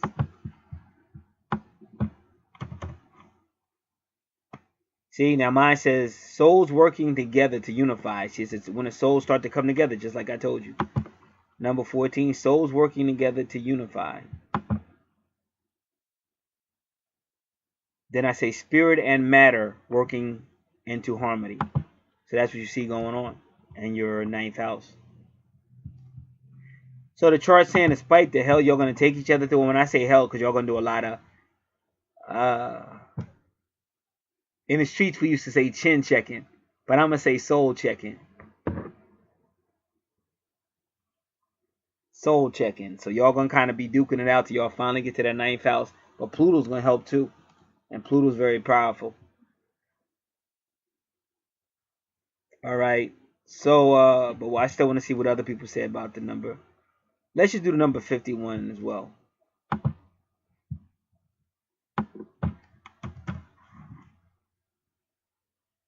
It says achievement.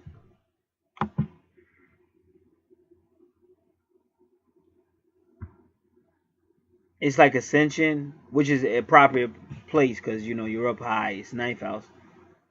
Ascension, which is like getting back with your higher self, so that makes all the sense in the world. 51 is like your higher self, just like, and that's where you're at.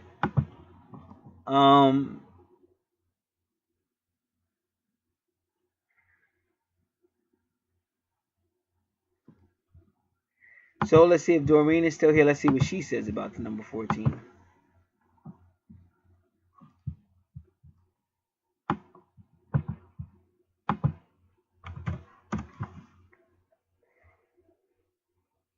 Lean upon the angels to help you maintain a positive outlook. This will keep your own demeanor, optimism, and bright. So they're still telling you to watch your thinking.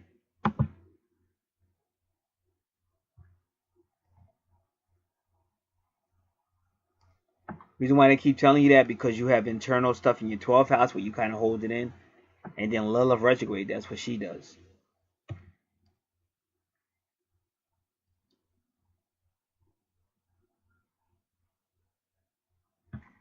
All right, I'm just looking at a couple other places.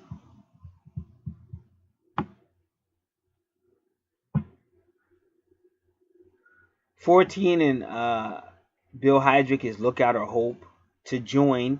And that's what happens. You go back to your twin, you to join or become one again, higher self.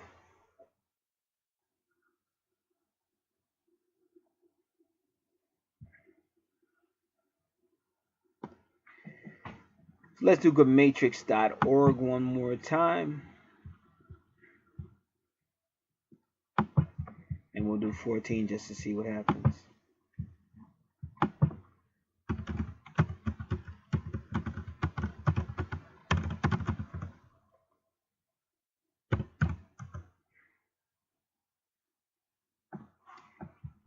It could be dead, but the reason why dead might be appropriate because you're dying to self. You no longer see it as separation. You start to see it as, see, twin souls are supposed to be all working together. And like the Matrix just got people messed up. Cause like right away, like a woman, she want to be all independent, all sexy and all that, but she don't realize the greater picture, and that could be a problem for some people. But it could be something they could work through it if they talk. But her mind will be made up like this is the way it is, ain't no man, and blah blah blah. And that's based on the history of this planet. Things men did. Now women are just not having it. But you can't be in a relationship with that's it's just like a selfish attitude. Because how does that make that person feel? That's how relationships used to be. So when you talk about twin souls, they got to go back to having communication, working through these differences. It can't just be duke everything out. And in this world right now, it's kind of like that, especially depending on what part of the world you're on or what part of the United States you're in. But people just want to duke everything out. They want to argue about everything. And you can't really grow if you always argue.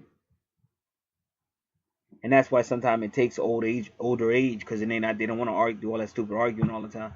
And then they're more inclined to talk and try to work through it. And they said 9 a.m.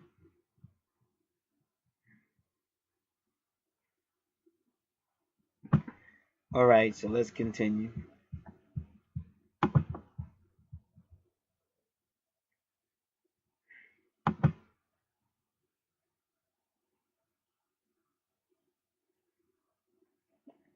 So again, so this person likes to travel, and they like to do it with somebody else. That's Libra. And when you go to the 1, 2, 3, 4, 5, even in the fifth house could be about travel.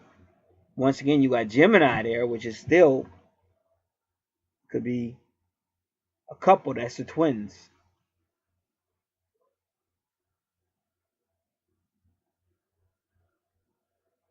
And the sun is right there, which rules Leo. So like I said, you got a lot of sun energy. And I think predominantly is her. Because even Libra is an air sign. And so is Aquarius. It's an air sign. So I think when you be seeing like fiery signs, a lot of times it's her.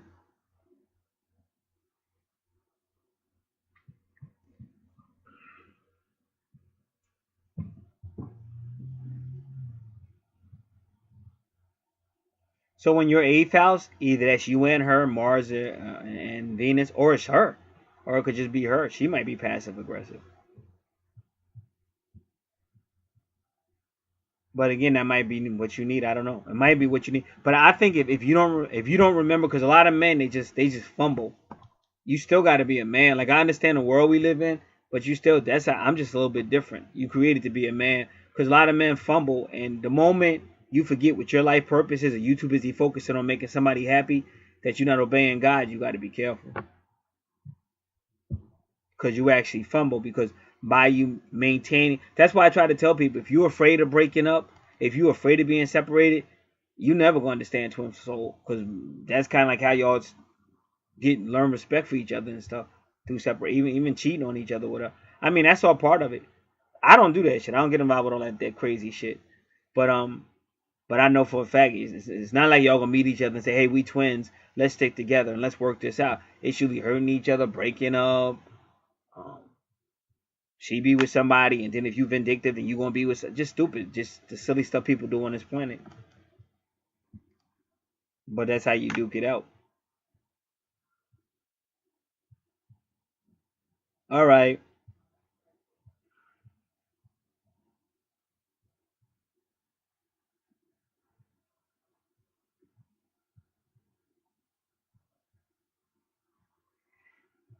So now, again, this person is a speaker. They may even be able to speak different languages, because remember, this is ruled by Sagittarius, so it could be foreign language. And they're going to be real good with everything I said: education, travel. They might even like they're better. Their relationship is better when they're traveling, because that seems to bring out the best in them.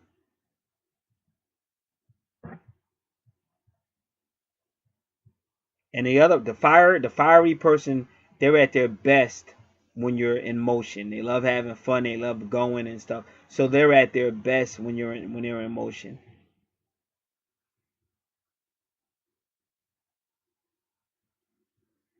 All right. So first we're gonna look at Pluto in the ninth house.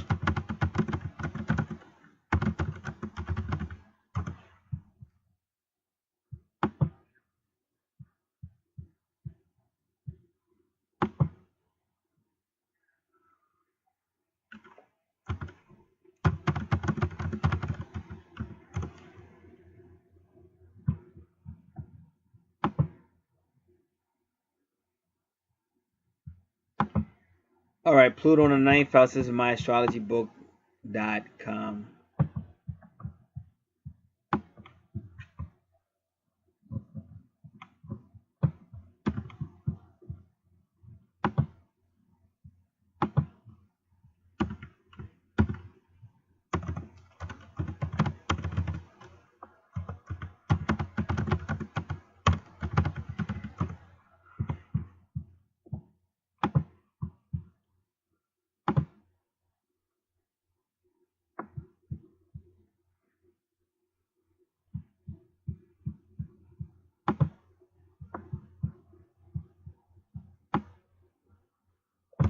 All right, and the same website is going to give us Pluto and Libra.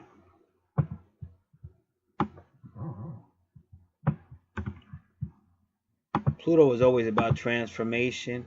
Remember, Pluto rules Scorpio, so your ninth house will have a bearing on your eighth house as well, because Scorpio rules the eighth house.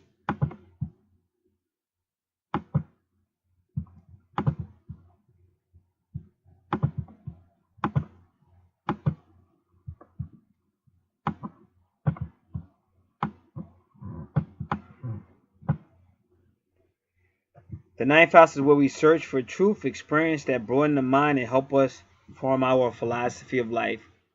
Here we expand our consciousness, synthesize meanings from facts and experiences, adjust personal attitudes to collective ideas. See, that's what I'm saying. No more meism. Adjust personal attitudes to collective ideas. And that's why you got Libra. There goes the we. See, because your first house is supposed to be I am, ruled by Aries. But your seventh house is supposed to be we, Libra, relationship. And understand how things are integrated into systems. This house rules higher education, religion, and ethical understanding, spiritual visions, and laws, long journeys, law, and the higher courts. Here is what remains of the purification that took place in the eighth house. Its seed or essence. See, the eighth house is Scorpio, purification, but then Pluto is in your ninth house, so it's going to keep on purging and transforming and cleansing.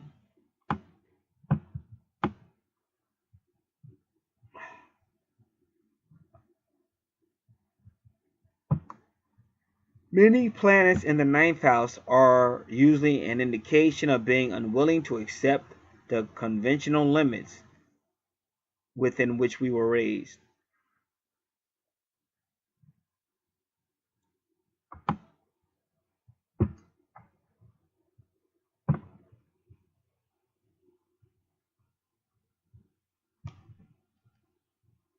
So this will be personal growth, great intensity,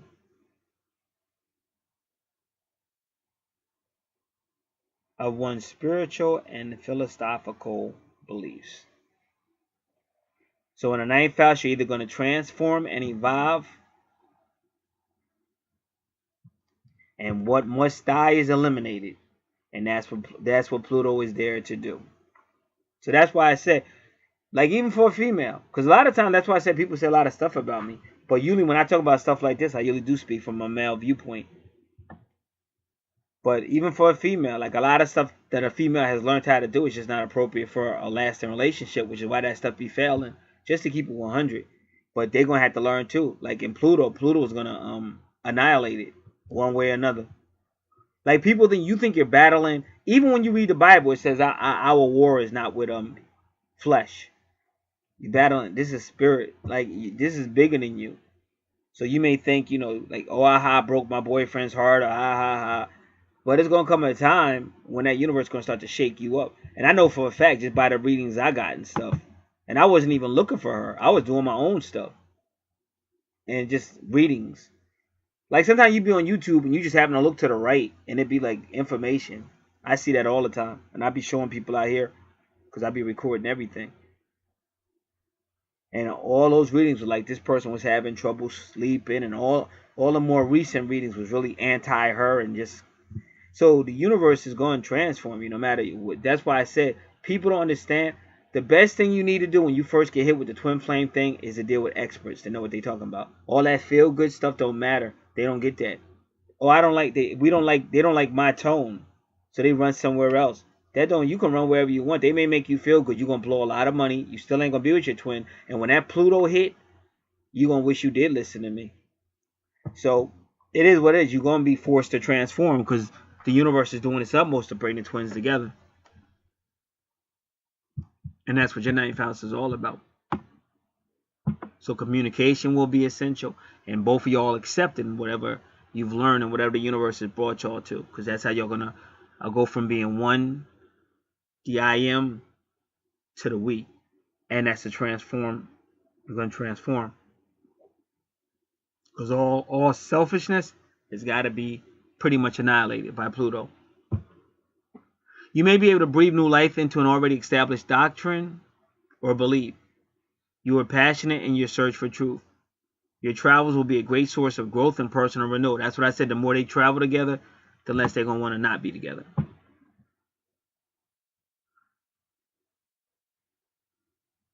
So you have to be careful because if Pluto is in hard aspect to the Sun, Mars, Saturn, or Uranus, you may have great power struggles with in-laws. And if both Mars and Saturn are involved, you got to be very careful of violence in that regard as well. So you just got to be careful, not just with in-laws, with violence with anybody. So if you got a hard aspect of Sun, Mars, Saturn, or Uranus, or if Mars or Saturn is involved. So I definitely know I saw the Sun up there. So again, you got to be real careful of in-laws, and then you do, because you got Saturn and what? You got Saturn in Scorpio, which is your 8th house, right?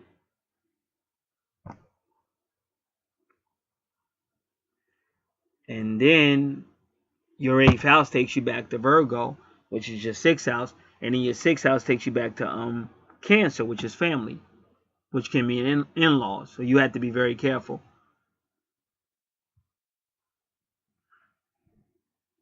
No violence, though. Like sometimes you just have to learn how to don't worry about what everybody think about you. If you know you growing and you making changes, just learn how to love yourself. Because I think what happens, we think other people gonna accept us, and they may not. Like a father, I'm not saying this is the case, but a father's he's gonna always want to protect his daughter. And like the mother and the father, sometimes you just ain't gonna be good enough. It's just the way it is. Now they said if Pluto is within 10 degrees of the midheaven, it is conjunct the house card much of the, all right. Well, it was your midheaven. Let's look at that. Because if we said 9th house, I don't know why he's talking about. Well, Pluto is not within 10 degrees of it. It's more like 19 degrees. All right. So let's just keep this moving. Pluto and Libra. So Pluto's going to help you relate as equals, just like I said. By listening to how reality exists for another person. So they're encouraging you to, like, when you want to really unite with your twin, go on some type of long distance travel with them. And it don't have to be foreign, but long. Even in the car, however you do it, just talk to each other. I don't know, take long walks. Because as long as she's moving and you two are together, that Pluto energy is going to help y'all. By listening to how reality exists for another person, one becomes able to give that individual what he or she really needs. Because your 9th house, once y'all start talking, is going to help you transform in your 12th house. Because that's what it all is about. Your 12th house is all about you coming out of that hidden Capricorn stuff. And by having a wide variety of relationships with many value systems, emotional and cultural patterns, and spiritual beliefs, one can grow an understanding of themselves by comparison and contrast. You will find that change and inner growth often come through immense partnerships with both friends and lovers. And that's where we see all that intensity. We said that. And with a need to examine your unconscious motivations and aspects of relating.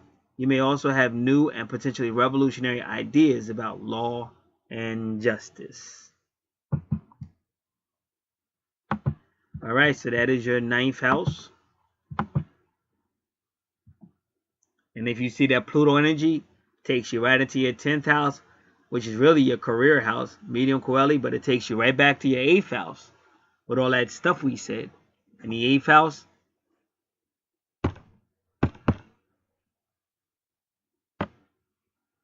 and it takes you back to the home, but then your home takes you back to the 6th house, that Virgo, and takes you back to the family. So you may find yourself a career in that. I'm just gonna call it 8th house stuff, soul house, or occult stuff, or even metaphysical stuff. You might find a career in there.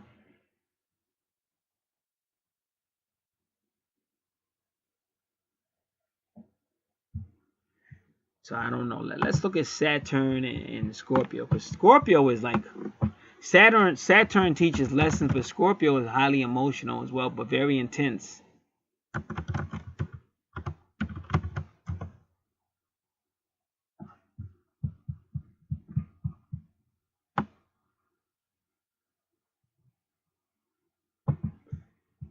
All right.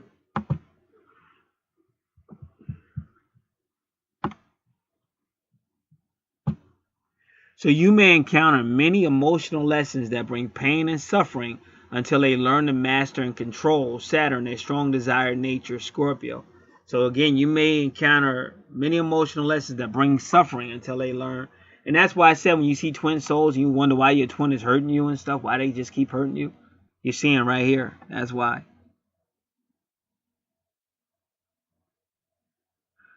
This pain that you cause yourself will be the purifier of your emotional temperament. If you persist in rigid and unyielding crystallized attitudes, which is Saturn, it could result in crystallizations in the body such as arthritis, gallstones, and arteriosclerosis. The universe can be a very mean place. Like, you either gonna get this lesson or we gonna hem you up. If you gonna be with some female that's breaking your heart and sleeping with other men, you either gonna get it that way or we gonna hit you with health concerns. Pick which one. Like, I don't want neither one of them.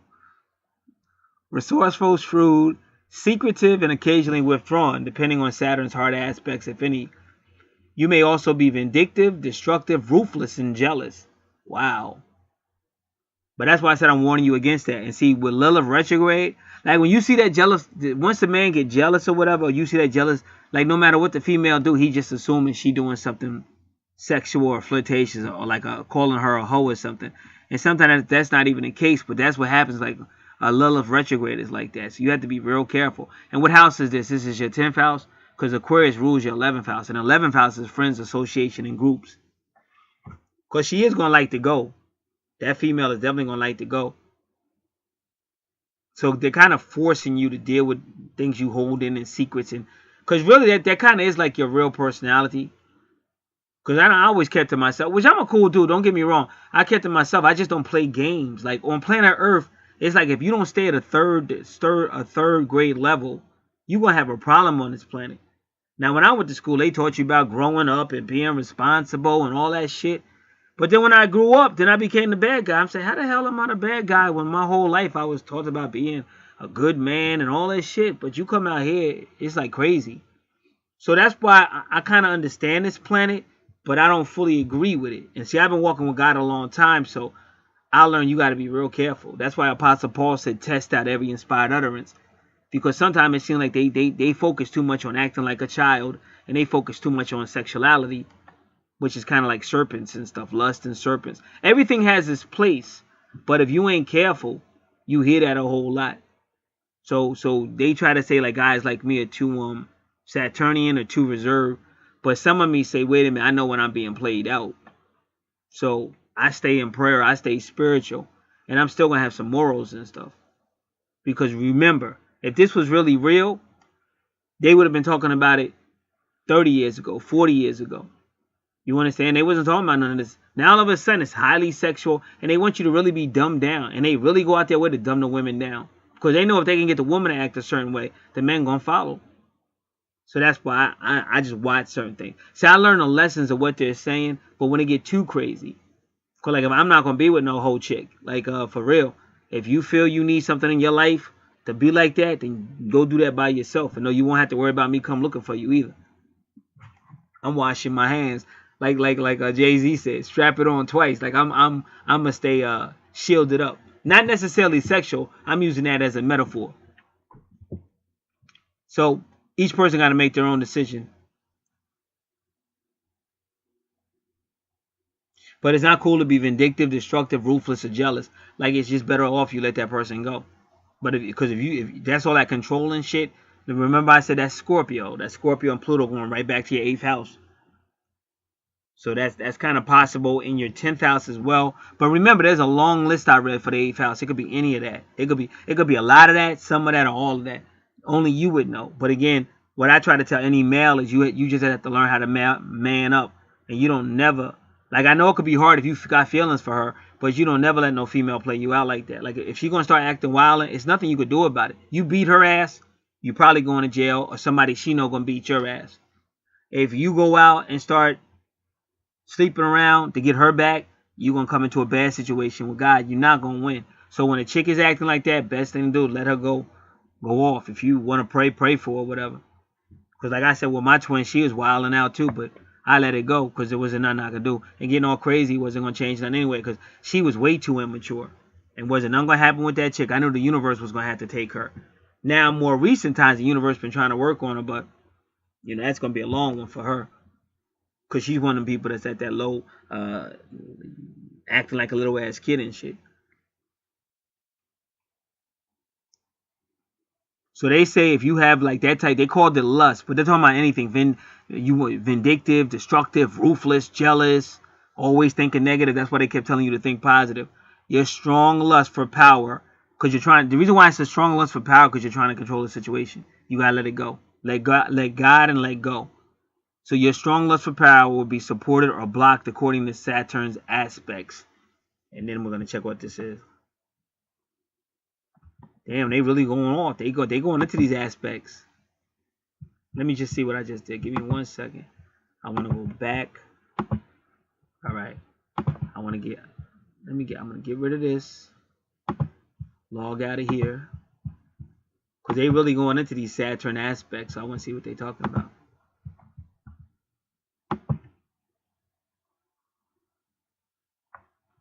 You may be fascinated by the occult and have the ability to get beneath the surface of existing conditions so as to use them to your best advantage. And in your 12th house, they're trying to tell you that's how you were successful, because you did that. You were using them, whether you knew it or not, but you were using them. That Scorpio type energy and stuff. Okay, your Saturn is in the 10th house. Right? Yeah, so we don't have to look at that. Your Venus is not in... Well, your Venus isn't in Scorpio, but your Venus is in the 8th house, which is ruled by Scorpio. So maybe we'll look at that. Pluto to the moon. Nah, Mercury, Venus, or Mars. I don't think so.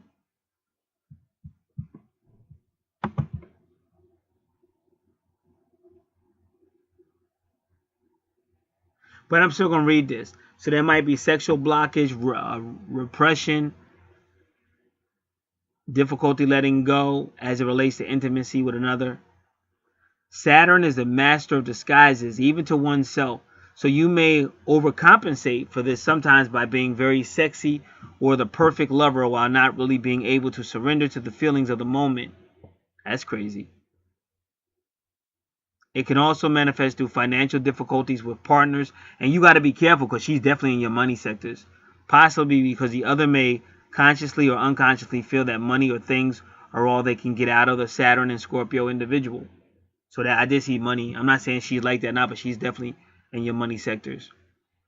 The emotional isolation this brain seeks, like they're saying, if you could really show love, they saying it might be repression, sexual repression. So because she can't feel you sexually connected, then she goes for the money because she needs to feel she's getting something from you. So you might want to note that. But it's all based on aspects. The emotional isolation this brings seeks a solution through intense and transformatory unions with others, but must truly be overcome by an interchange in oneself.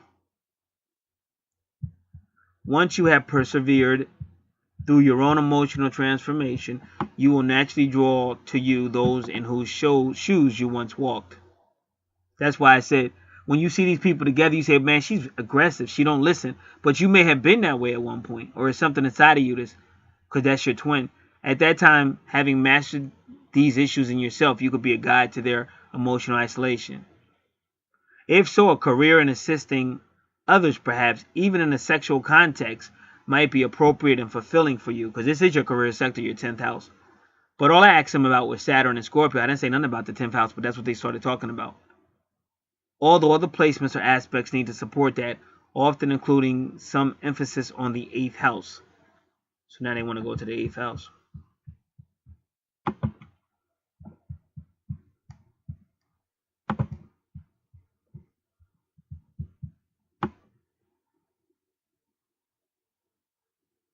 Okay, Saturn symbolizes limitation, fear, time, structure, karma, consolidation, delays, the father, old age, test, discipline, collective, law, reality, school, teachers,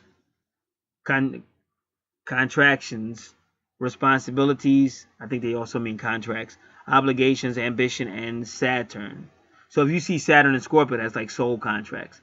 In the physical body, it rules the skin, bones, teeth, knees, and ears. So if you have a problem with the bones, skin, teeth, knees, and ears, it might be your 10th house with a Scorpio type deal going on.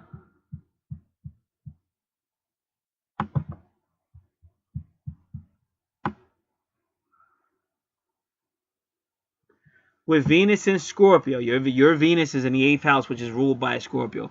You love sex and relating sexually.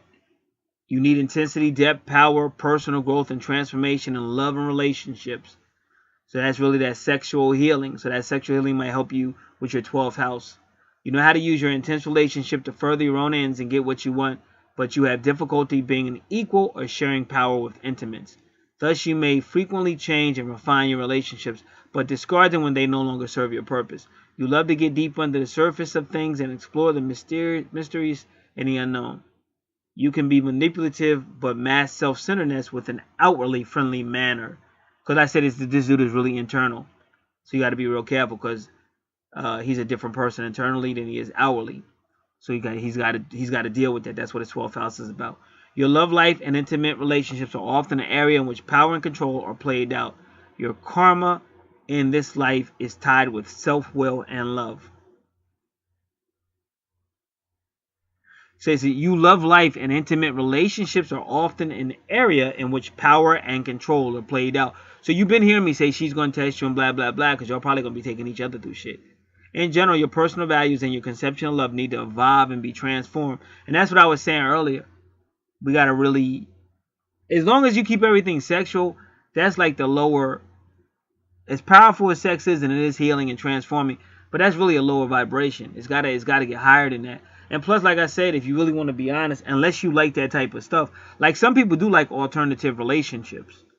But if you don't really like that type of stuff, you don't want nobody who's going to be all over somebody else or all and telling you, well, you should trust me more and stuff like that. You ain't trying to hear that. So that's why I say you would need communication and maturity. But a lot of people don't have communication or maturity. And this is why people can't talk and people stay in separation. They break up and never talk again. It's just silly stuff. You are extremely magnetic to the opposite sex and very passionate. Now this is Mars in Scorpio. Yet may be inhibited as well. If true, don't you be taken in by your intense sexuality. This persona may be covering up unconscious elements in your psyche you have to deal with. See, I keep saying that. Got to deal with that 12th house. You feel a need to control your intimate partners and have difficulty relating to them on an equal level. And that's why you got Pluto and Libra in your 9th house. When someone gets close to you, you can become fearful of compromise and cooperation because they entail an element of letting go of the control with which you feel you need to protect yourself. A somatic therapy would be ideal to help you become more conscious of these childhood patterns.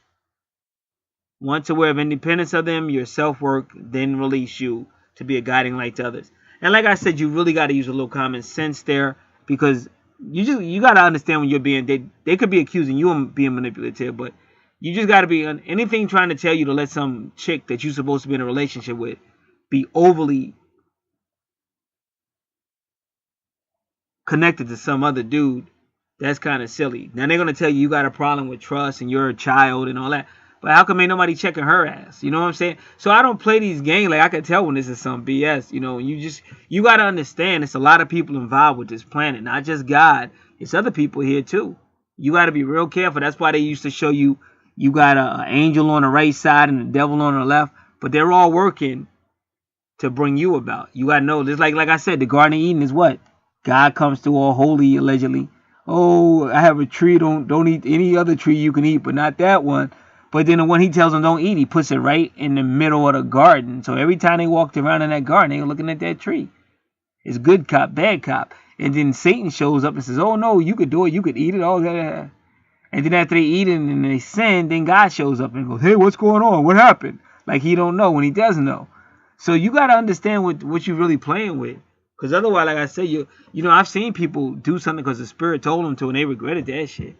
I mean, I was watching some history shit and they had this psychic and they thought he was they just thought he was the man to listen to. So he said, okay, you're going to get all this power, but you got to do exactly what I tell you to. I got to sleep with your wife. And the dude let him do it. He ain't getting no power. In fact, he lost everything and he lost his wife. Sucker! So you got to know when to listen and when not to listen. Like I said, sometimes you can't be afraid to fight. That's why I read the book of Job. That's what the book of Job was at. You heard God. It starts off with God saying Job was the most righteous person on the planet. But that didn't stop God from sending Satan down to test Job. But Job didn't fold. He stayed in his integrity. He didn't play that silly ass game. He stayed in his integrity. And if you notice at the end of the book, he got everything back and more. So you got to understand where you really at.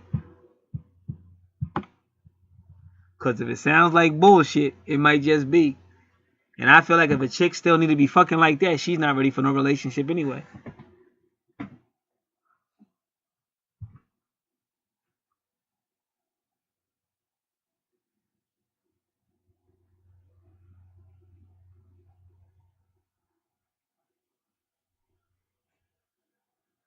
I'm reading this real quick. Okay, so the 8th house is in the Succedent house. And it involves your desires and your emotional nature and have a stable or fixed nature similar to the fixed signs of the same original numbers. The 8th house asks us to enlarge our sacrifice, our ego boundaries in order to enter into a relationship or union with another or others. To do so, some aspects of our personality or ego must go. Usually it is something, not someone, that dies. And with the passing away of that limiting aspect of our personality, we experience a releasing freedom. And that your 9th house would be about freedom. Your 8th house is about being forced to let go. And the 8th house is also about resurrection and rebirth.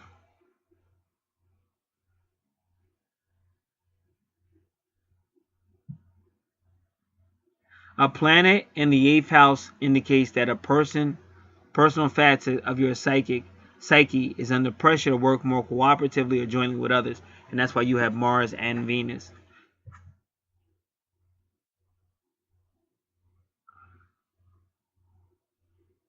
They say such individuals may find continuous states of affairs monotonous and periodically bring about change or crisis to feel truly alive. So they actually do it on purpose.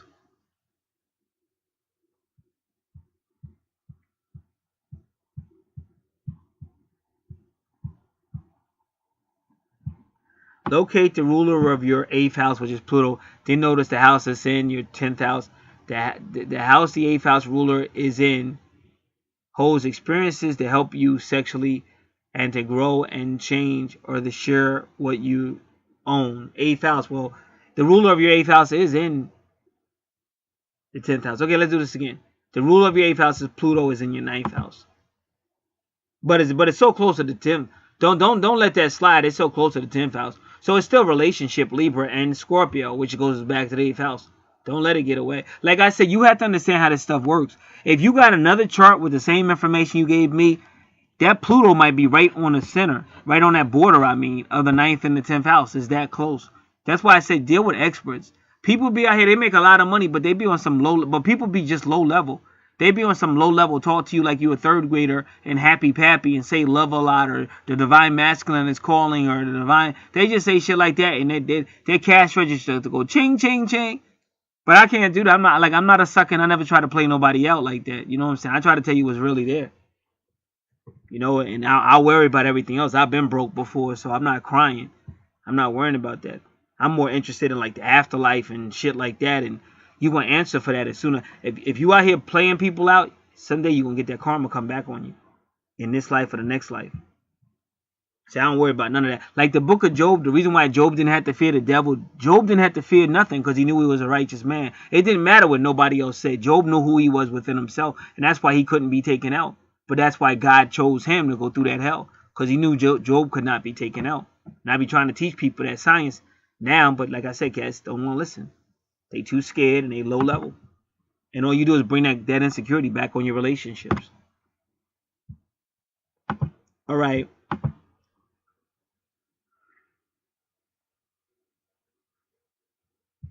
So let's go back over here again.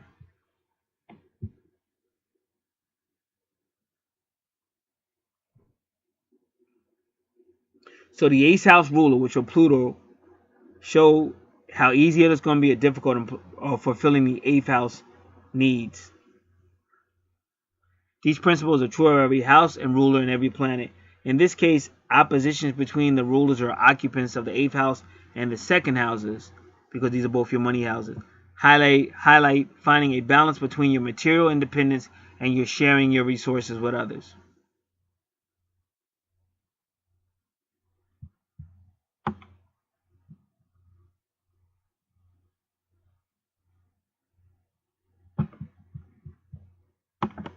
All right, so let me take this real quick.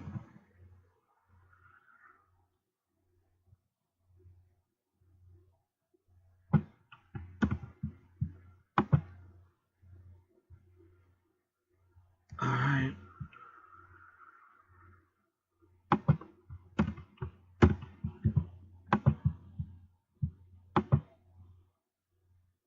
So you really want to get to know your 8th house even better. Over all that information in this video.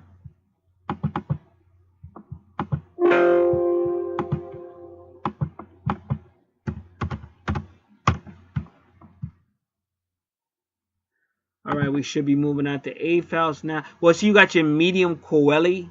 That's also part of your true north node life purpose. So you have another aspect of your true north node life purpose is your 10th house career and reputation sector, where you have Saturn right there. But it's going to go right back to your 5th house. 5th house. So that's that Leo. That's that Leo Capricorn connection to a certain degree. And your Leo is in your 7th house of relationships, and Capricorn is in your 12th house of endings and bringing things out. And your 12th house is opposing your 6th house of Virgo energy or the home. So you got all that going on. So again, they really made your part of your career or your reputation. And a medium quality, another aspect of your life purpose, true north node, is to really be dealing with that 10th house. And really dealing with, the home, or I guess a relationship aspect. Now, wow. So you're very telekinetic. Very telepathic, I'll say. That's a better word. So you and your twin will have telepathy, because that's all Neptune is, and probably Uranus as well, and Sagittarius. But so you're going to make a lot of money. So that's your money house, is your 11th house. So what's in your 11th house? This is friends, association, and groups.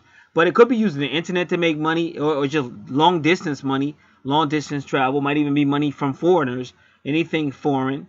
And it is, you're still a teacher. It might be philosophy. It might be religion. It might be like higher stuff, strange stuff for metaphysics, alchemy, any of those sciences, higher sciences.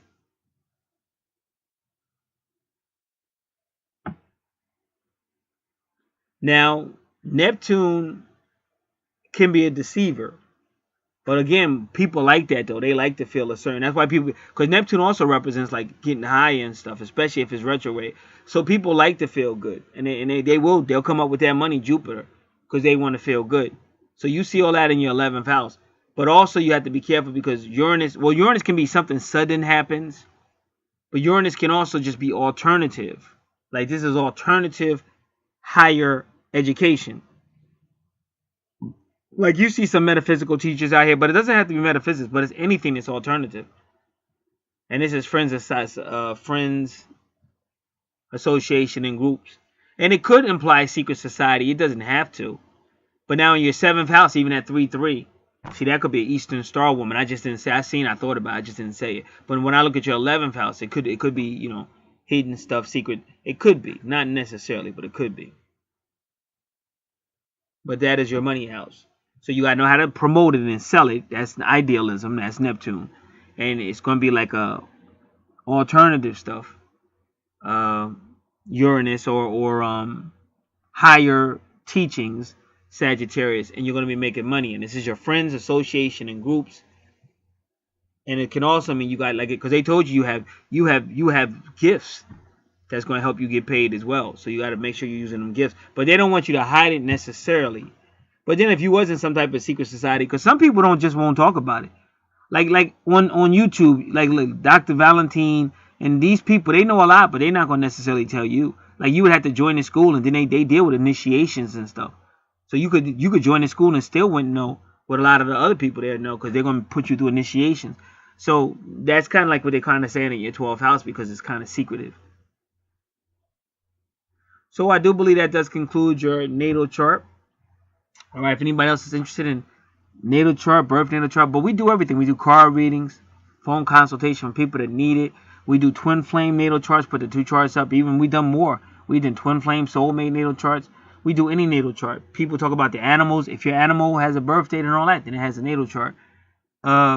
Relationship compatibility, all that. So we do it all, and we do research for people. You could just ask for the service and price list. Also, right in the description box gives you more information. For some people that just want to get started, if you want your natal chart or lover's natal chart, twin flames natal chart, whatever it might be, soulmate natal chart, what we need is